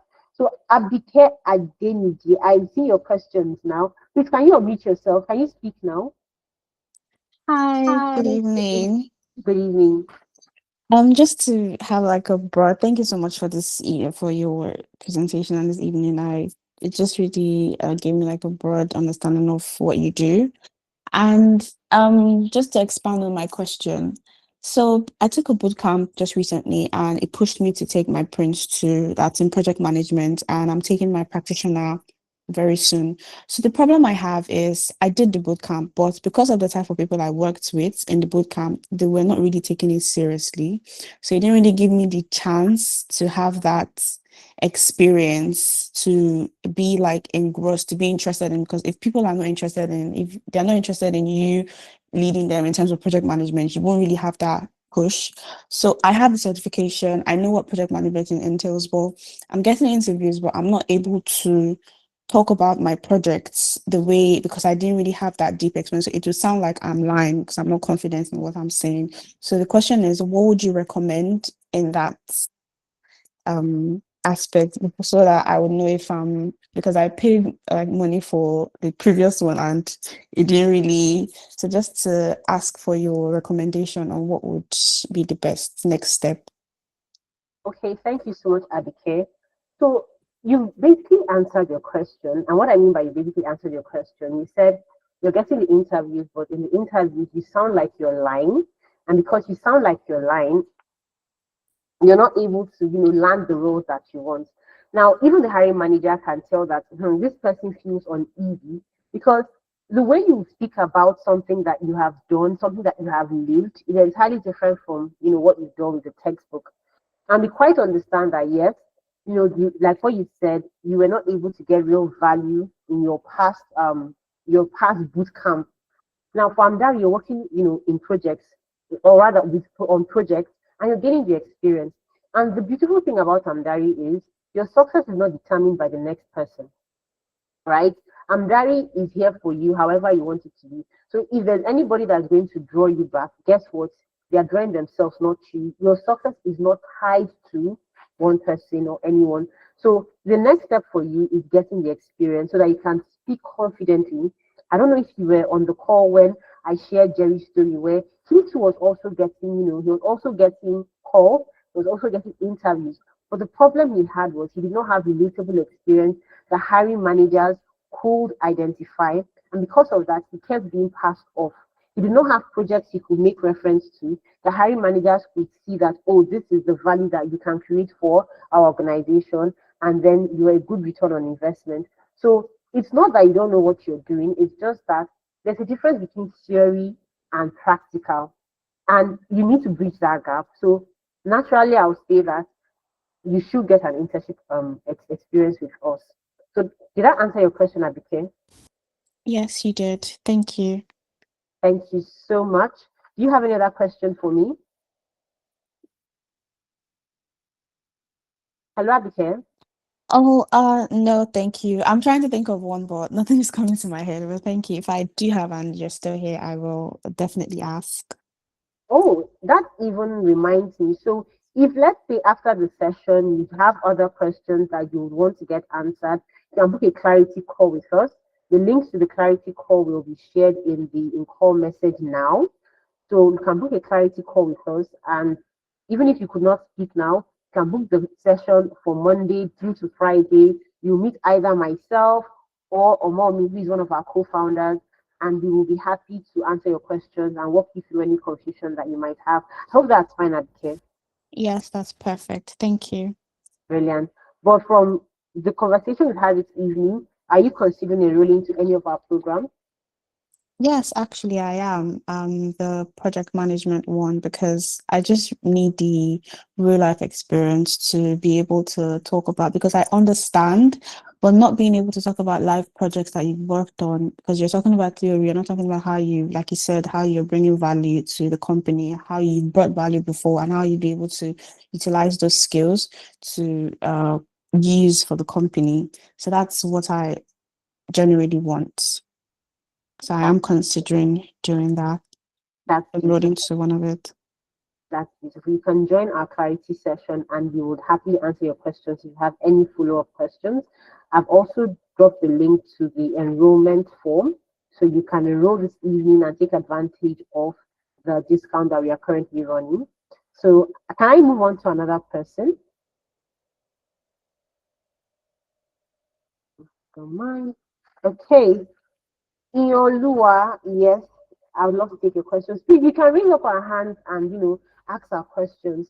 Iolua, I would love to take your question. Okay, good evening. Hi, good evening. Yes, I have attended this session before, but somehow I just lagged a bit. So I'm interested in the data science line. I just completed a postgraduate in AI ML, which is quite related. So, but then for the whole of the year, I've been like searching for a job opportunity. I've not been working. The only opportunity that comes on ground now is a project management role. I had the interview and all. I was somehow able to wriggle my way around projects that I've worked on based on the numerous years of IT experience. And in the organization, I've been involved in a lot of projects. Though I'm not a project management person, but I was able to find my way. But I'm still at the point of negotiation. So, but here's my point. In fact, I've enrolled for the data science just now for the part payment. I've made the payment already. So here's my question. Is it possible to switch or I just face the data science? Because I'm not like rigid on one job role. Where I'm getting an opportunity is project management for now. So if I'm given an offer for that, I'm thinking I will just take it. But then I still intend, perfecting the data science, AI, whatever role. And I don't know if I'm making any sense. Perfect sense, right? Perfect sense. Just speak. I'm listening to you. Okay. So with what I'm saying, I've enrolled already for the data science. So, but in the course of in the course of the job and everything, if I see that the project management is, looking like is it possible to switch? Or there's no need? Or I within just the face program. yes. Well, you can make a switch if we have the terms and condition. You can actually switch the programs that you are on. But then remember, part of the conversation we had this evening was about strategy, right? Yeah. So, as a project manager, how will I put this now without sounding? If you're able to get an opportunity as a project manager, go with that. But don't cast your stones away because of one thing, right? Yeah. Don't cast your stones away. Be strategic about it so that when you now come, you now have that project management experience. You also have the data science experience. And then even though now you're not rigid on any job opportunity, the beautiful thing is that in the future now you can now merge the two. So you can be a project manager in the data ecosystem and you understand how things work. So I'll personally tell you that if you're strategic about your decision, right? Yes, you can switch. Yes, it's possible to switch. You just need to go through our terms and conditions. But please don't be like Martin. Be strategic.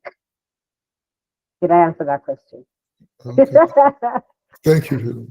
Yeah, thank you. You were one of the very active people on the call, right? You kept me going. So yeah. Yeah. Any other question? None. Thank you. I'm fine. Brilliant, brilliant. So yeah, I'd love to take more questions. Hands up, hands up. Okay, okay. I'm Dari Growth. You have a question? Hi, Christina. You have some questions in the comment section. Oh, okay. Thank you so much. Let me get those questions. Is it possible to get the details of your sister company that train? Definitely, definitely. So it's Tenalytics.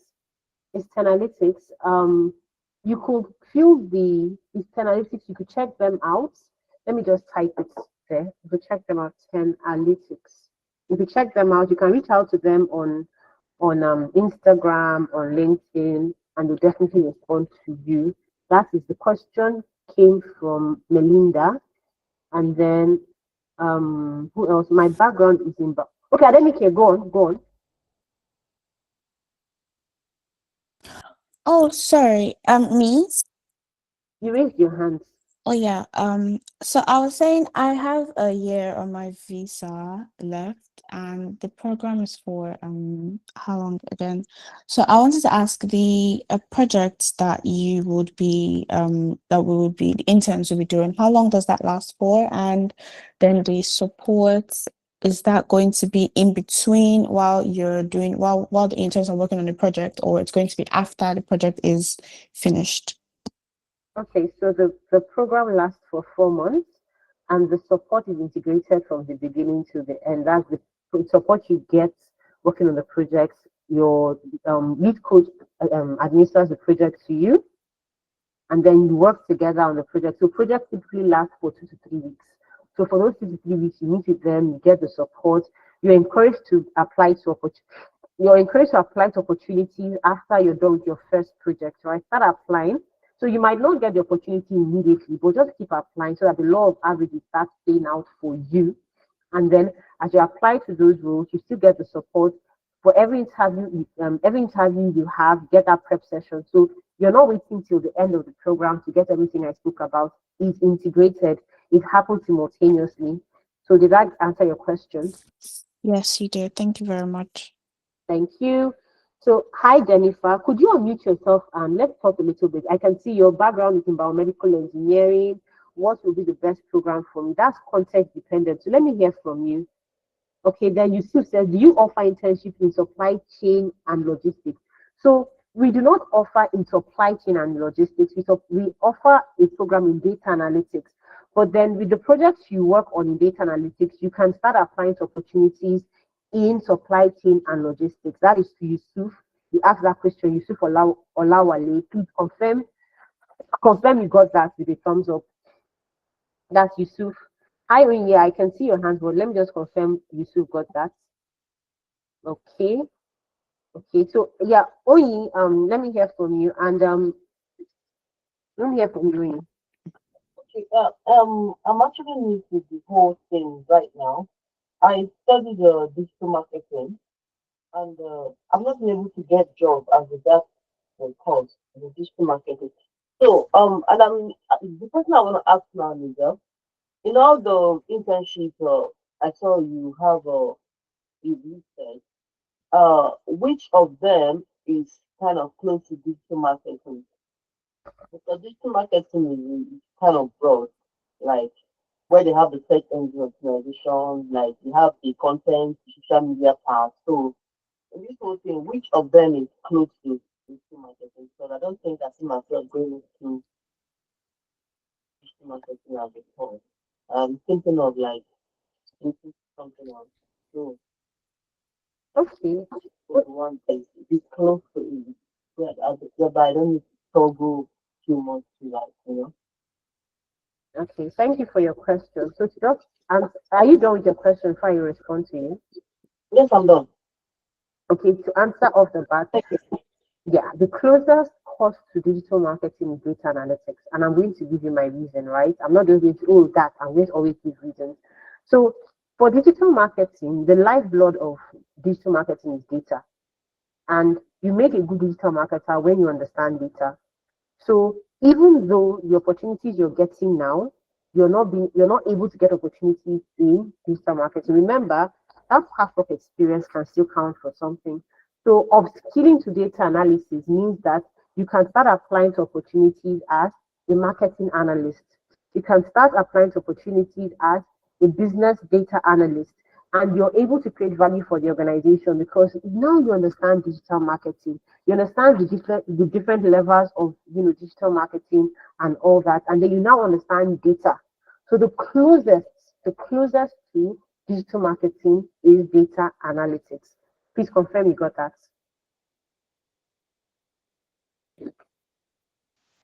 Yes, I understand. Yeah. So do you have another question or clarification you would need? Maybe not really, but if there's anything else, I will Okay. So if you confirm.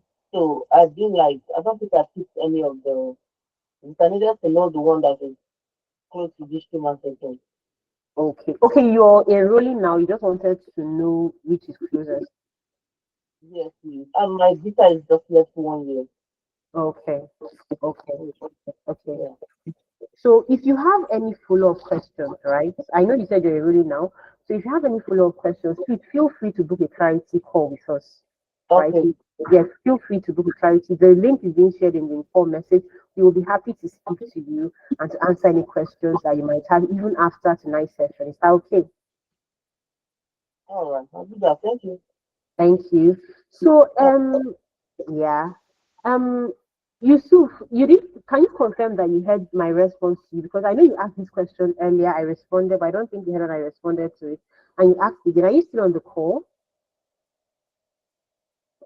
Okay, then Jennifer, you said, okay, what of data management program? Okay, Adekemi, are you still on the call? Let's talk. Personally, I love speaking to people to get more context, so I know what I'm responding to. Is it me? Did you? No, Abike. Okay. Adekemi Abu. Adekemi Abu. Are you on the call?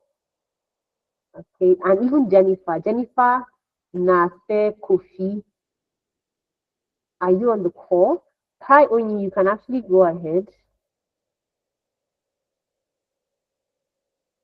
Oni, raise your hands. Hello, Oni. Oni Smiley. No, I just asked my question about digital marketing. I'm done. Oh, you raised your hands again. That's why I was calling you Sorry. again. I think. Oh, okay. Okay. Olushola, Omikunle, you asked, I want to know if you have cybersecurity training. So we don't have a training. What we do is we have a cybersecurity work experience program. So if you've done your training and you just need the work experience, and that is definitely here for you. And yes, we have that. Hi, Annie Victor. I would love to take your question. Okay, good evening. Hi, good Well, evening. yeah, mine is not a question per se. Just I'm actually enrolled on the September cohorts for Security Operations Center Analyst, and yeah, this is like my second month, and it's been quite an experience for me. I mean, it's given me confidence, and so far I've been getting good response from my application so far. So it's just something that I want to put out there. Though it's very tough because the project I held, I think twice every week we do our meeting and everything, and those 2 weeks are sorry, twice a week, and those 2 times in a week comes very fast because before you're done with one, you are so you need a lot of effort. But then from today's session, you mentioned doing some work on Fiverr and Upwork and stuff like that. I wasn't really aware with that. I think I don't know when you go there, are there jobs you can just volunteer to just do so as to improve your skills? And I mean, you mentioned that, so I just wanted to get more feedback as to that effect.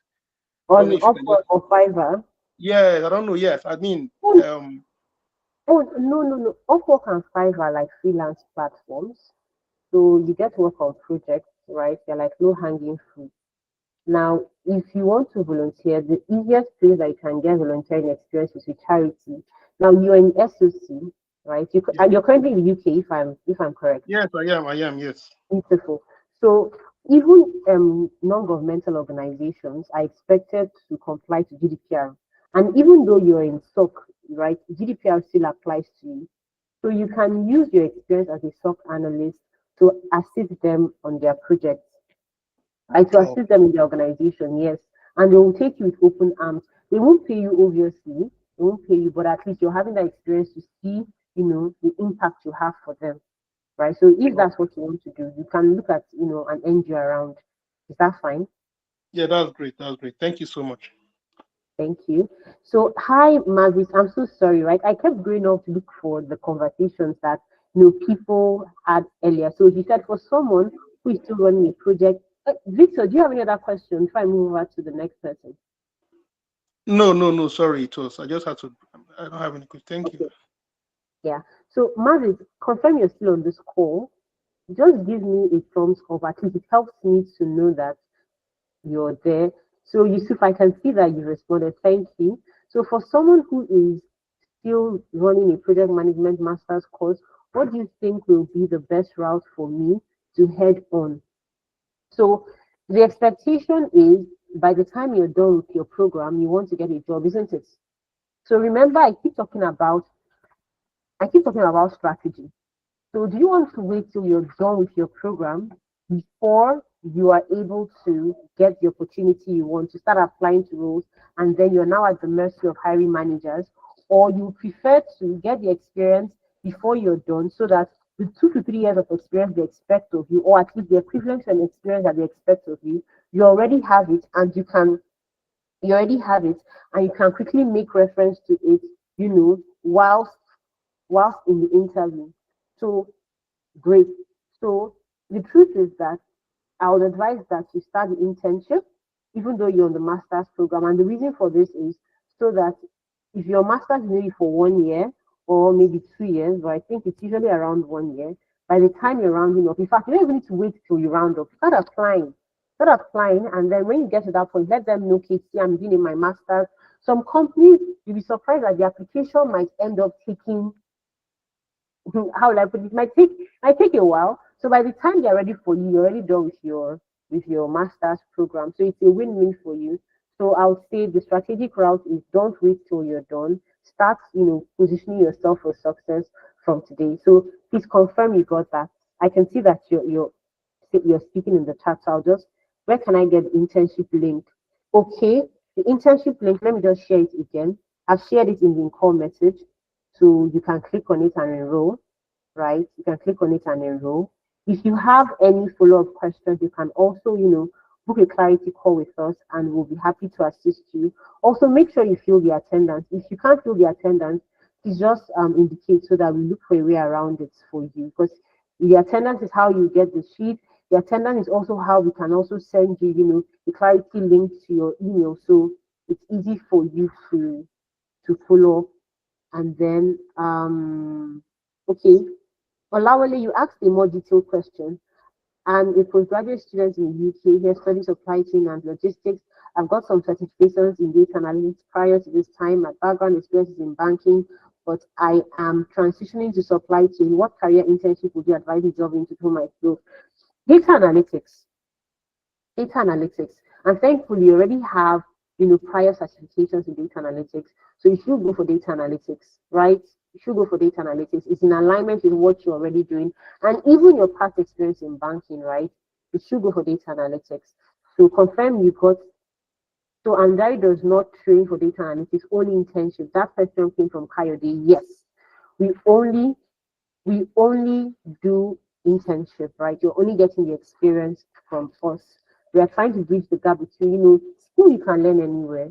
The challenge now is where exactly do you get the experience? So you get that from Amdari, right? So Kyle, they confirm you got that.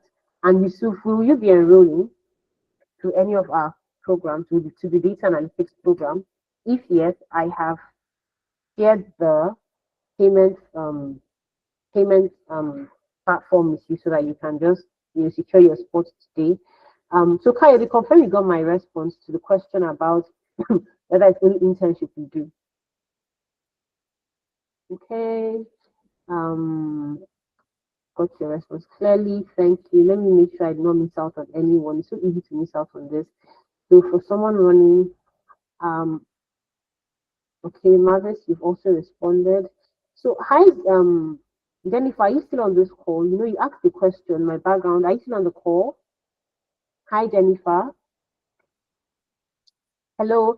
So if you have any question, please, you can actually raise up your hands and and speak. You've been unmuted, so that it's easy for me to answer you in real time, right? What of data? Adekemi, are you still here? Data management. You said what of data management program? Are you still here? Are you still here? Okay. Is there anybody that has any follow-up question? Anybody that has any follow-up question? Okay. So is there any person that has any follow-up question, or can we call it a night? You could just raise your hands. Let's talk. Do you have any follow-up question? Anything you need clarification on? Or should we call it a night?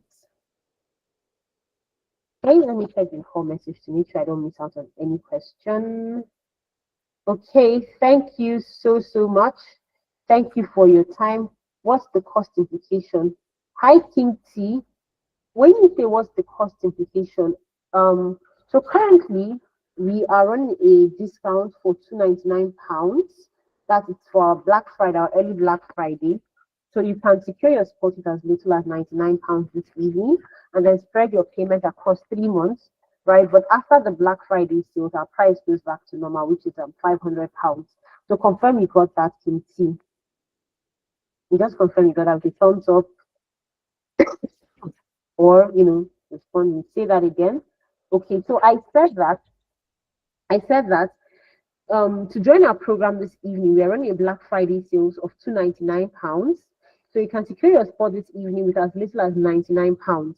And then okay, so apologies. Okay, when does the Black Friday sale end? So this discount, it runs for this evening for the next 24 hours, right? For the next 24 hours, and that's because we had an onboarding today, and we just decided, you know what, let's extend it till the next 24 hours. So you can secure your spot this evening with as little as £99.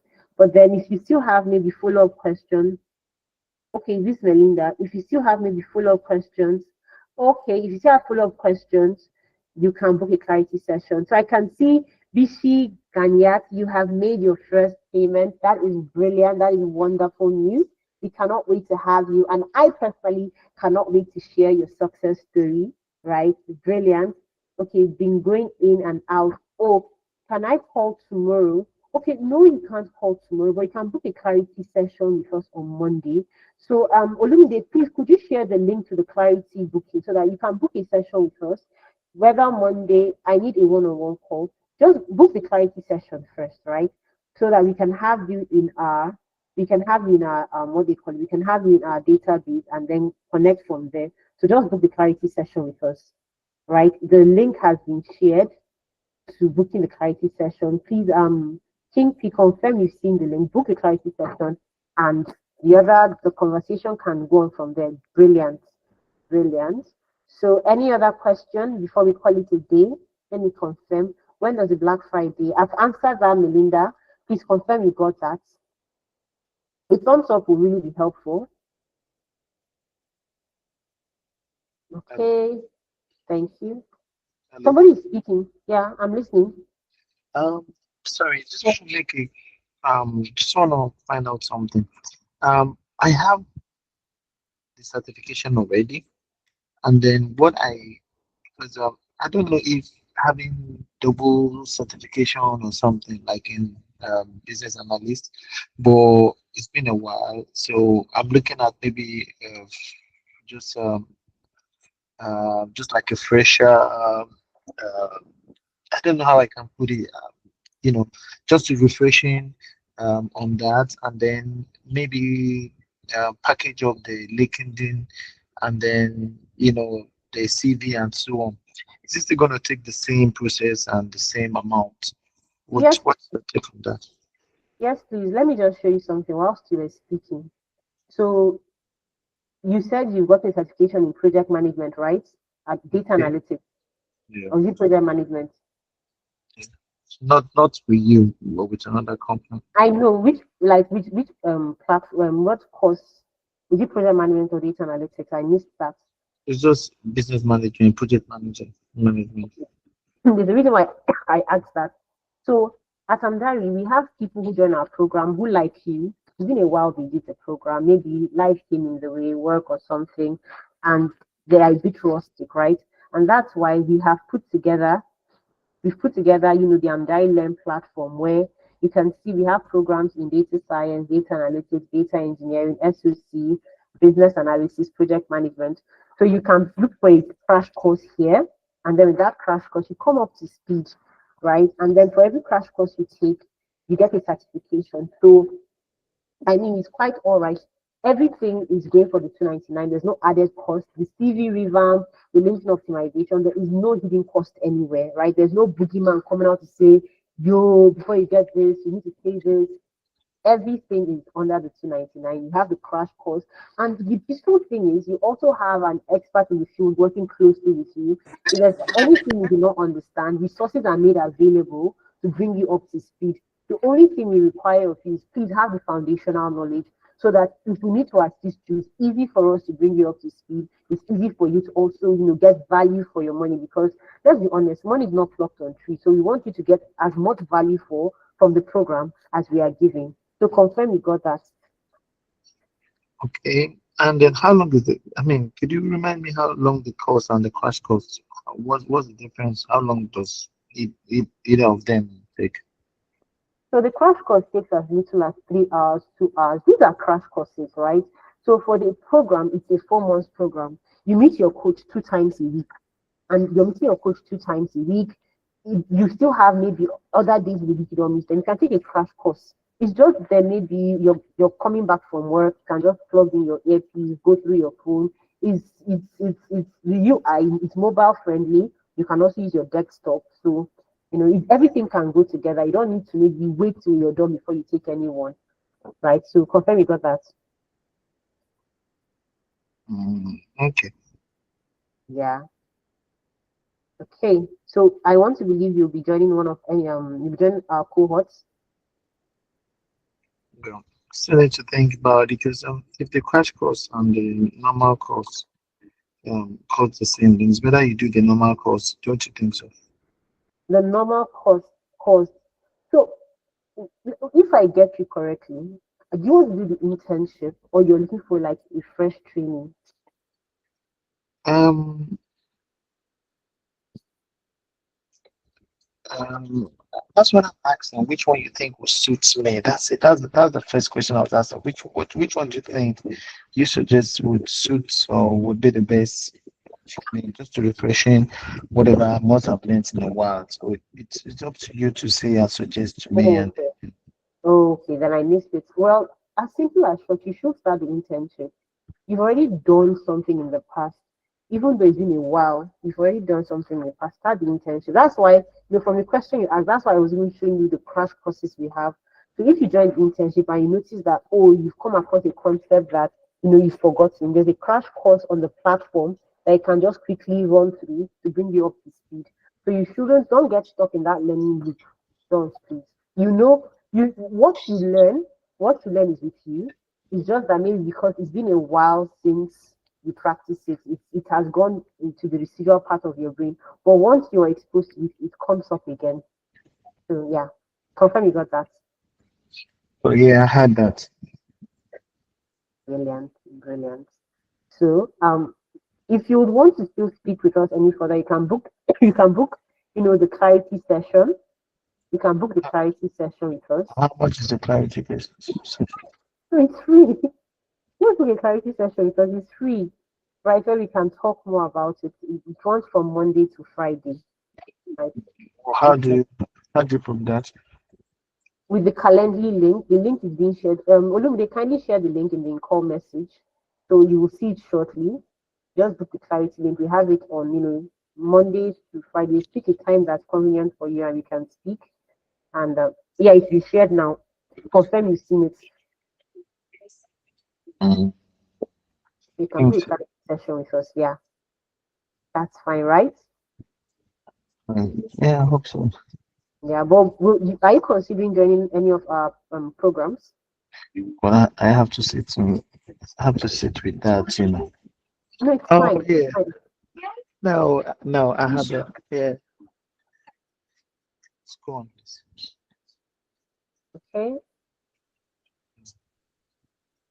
Do you still have any other questions for me? Okay, I think you're busy.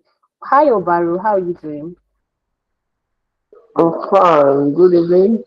And Oh, you? is this the same Obaro that I knew? It's not about you know. How you doing? I'm fine. I'm not bad anyway. Okay, good. Please, I have a question. There's a question a lady comment said sometime before.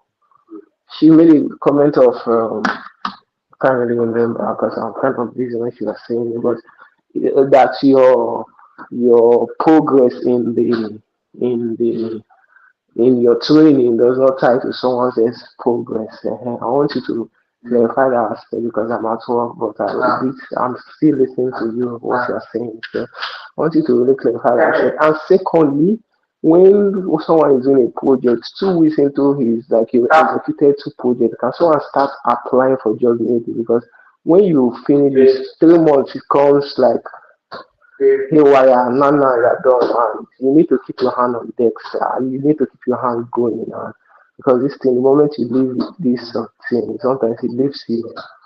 So, can you clarify these aspects? How can someone manage this aspect? How can someone go about this aspect?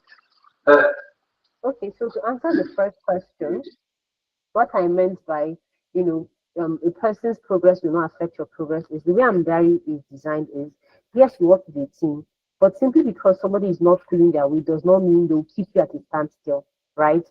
So you're able to keep progressing whether your team decides to catch up or not, right? And then the next question, yes, so we encourage it once you're done with your first project, please start applying. Start applying. It does not matter whether you get it or not. Start applying because the more you Okay, apply, the more you learn, and then the more your odds of succeeding, improves. okay, okay, thank you. Yeah. Hi, King T. Hi, Christiana. Good evening. Good evening. It's actually my first time of talking this kind of program. Thank you. Thank you. Thank So, you. you've really, I mean, I've been in and out because of my baby. So I'm so sorry if I ask any, pardon me if I ask any not, I mean, stupid question. I mean, you I should know have. no question is stupid, please. So basically, I have, like a moderate knowledge in networking and router configuration. But basically, I'm looking to divert into data, but because of the too much of data analysis, project management, and there, I mean, from your own experience, I'm presently working in nursing, a clinical role in nursing, but we all know the risk in that, and I mean, for a man, I just looking for something to just, I mean, I know that okay, I have my advanced knowledge in IT and administrative.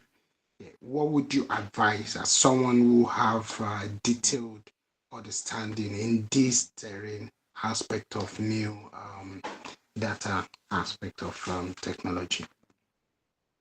So if I got you correctly, you have experience in networking. That's network, that's computer networking. Yes. I had my system with Cisco. I mean IIT in India. So, but after then, Okay. I mean, it's something that I know that once I get back to that field, I can still fix myself up. But what would you advise? I know I've heard something about Azure management. I've heard something about data engineering and stuff like that, which Mm. I'm considering. But what would you, I mean, based on your knowledge and exposure, what do you think someone like me can verge into? I'm still going to do the career call. I mean, Yeah. So basically, from what you told me, did me ask you a question. Is there a reason why you didn't consider cybersecurity? you mean the reason why I didn't go further You into know, cyber? no, I said, is there a reason why you didn't consider cybersecurity? The reason why I didn't consider it is actually basically because of the coding aspect. because I know you have to do some kind of coding, and which I don't have. I never had any basic knowledge of that, and I don't deceive myself. I try as much as possible to be sincere with myself when I want to go into a career. It's not the money now, but I mean, I just need something to know that okay, if I'm into it full time, and I can create office space and system and the terrain for myself within my house, and I'll know that even if I go to work and I come back, I'm confident in what I'm embarking on. Okay, so for the coding aspect, no, I laugh because even the data engineering or cloud engineering looking at, there's still coding there. That's why I was laughing. So you found yourself in a rather technical space, and no matter where you want to run to, there will be an element of coding. Yeah, So I'll just say you need to just embrace the whole idea of coding. Just embrace it. Just embrace it. Just embrace it. Just accept it. You picked your struggle and you picked it right. Because it's whether cybersecurity, but you see the beautiful thing about cybersecurity is that not all cybersecurity fields require coding now. Yes, coding is required, but you can start your career in cybersecurity without coding. Data engineering too, you need to code for instances and all that. At least you must be familiar with those tools. So for you, you have a wealth of opportunities or options. You said that you're good with computer networking, which makes you ideal for cybersecurity. But then I'm not going to throw away the idea of data engineering because networking also comes into play in the cloud space, right? So you have, to be very honest, yes, you have many options. You have many options. The question now is, what exactly do you want? But because I know I'm not giving you a straightforward answer, I'm just going to give you a tip. And the tip is quite simple.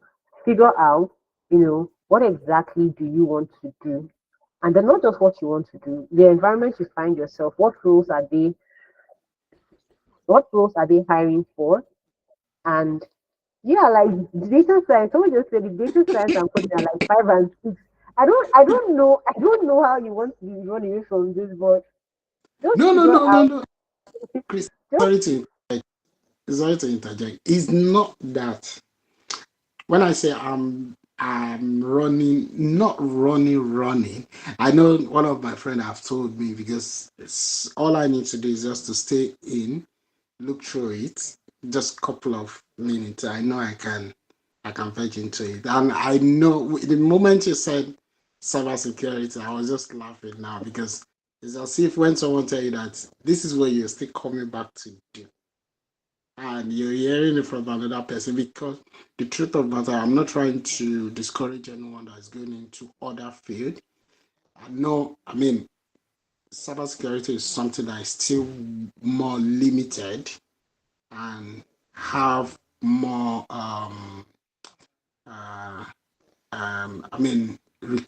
people, there's still enough space in that I mean, not as much as the others, but you do cybersecurity as well. I had a diploma in it, yes, but currently I don't work in that capacity. Is cybersecurity part on this training? Yes, please. But we split it across data science, GRC, ethical hacking, and SOC. So it's not bulk, it's split across those programs. So if I'm to do one of this program, which one am I going to do if the end of it is cybersecurity? Based on your experience and what you've told me, SOC, Security Operations Center. Say that again, please. That's SOC, Security Operations Center. That's the one that closely aligns with what you have done, the networking and all that. Okay. If Olumide can note my name, I know we spoke this afternoon. I do mind if we can talk on that then. Just book the clarity session, right? Book the clarity session so that we can have your details, and then we can follow up from there. I know you mentioned you wanted one-on-one and all that. Just start from there so that you can continue the conversation. All right. Thank you so much, Christina. Thank you very much you really hit the nail on top. Thank you so much. Have a good night. Yes. Have a good night too. Thank you. So can you help me getting this? Can you help in getting sponsor? That's from Bishi. This is the last question I'm going to respond to. Right. So for Bishi, we have a job board that showcases visa sponsorship opportunities. Now, at Amdari, we don't apply to roles for you. The responsibility is yours, but we understand how difficult it can be doing research to get all that in one place. So what we've done on our end is we have subscribed to different resources where we can get immediate access to the visa sponsorship jobs available, and then we've put it together on the remote job board.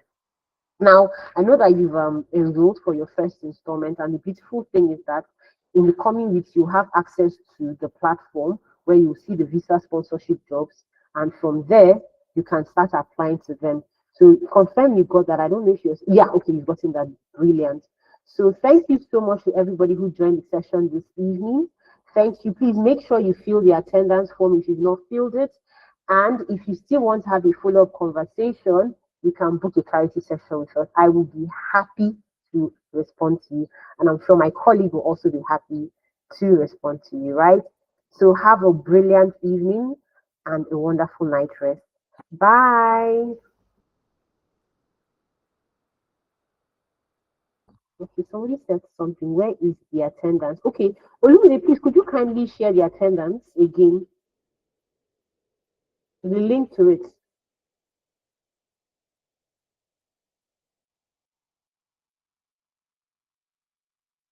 Okay, it was so it's going to be shared shortly. Okay, let me look for the attendance and share with you.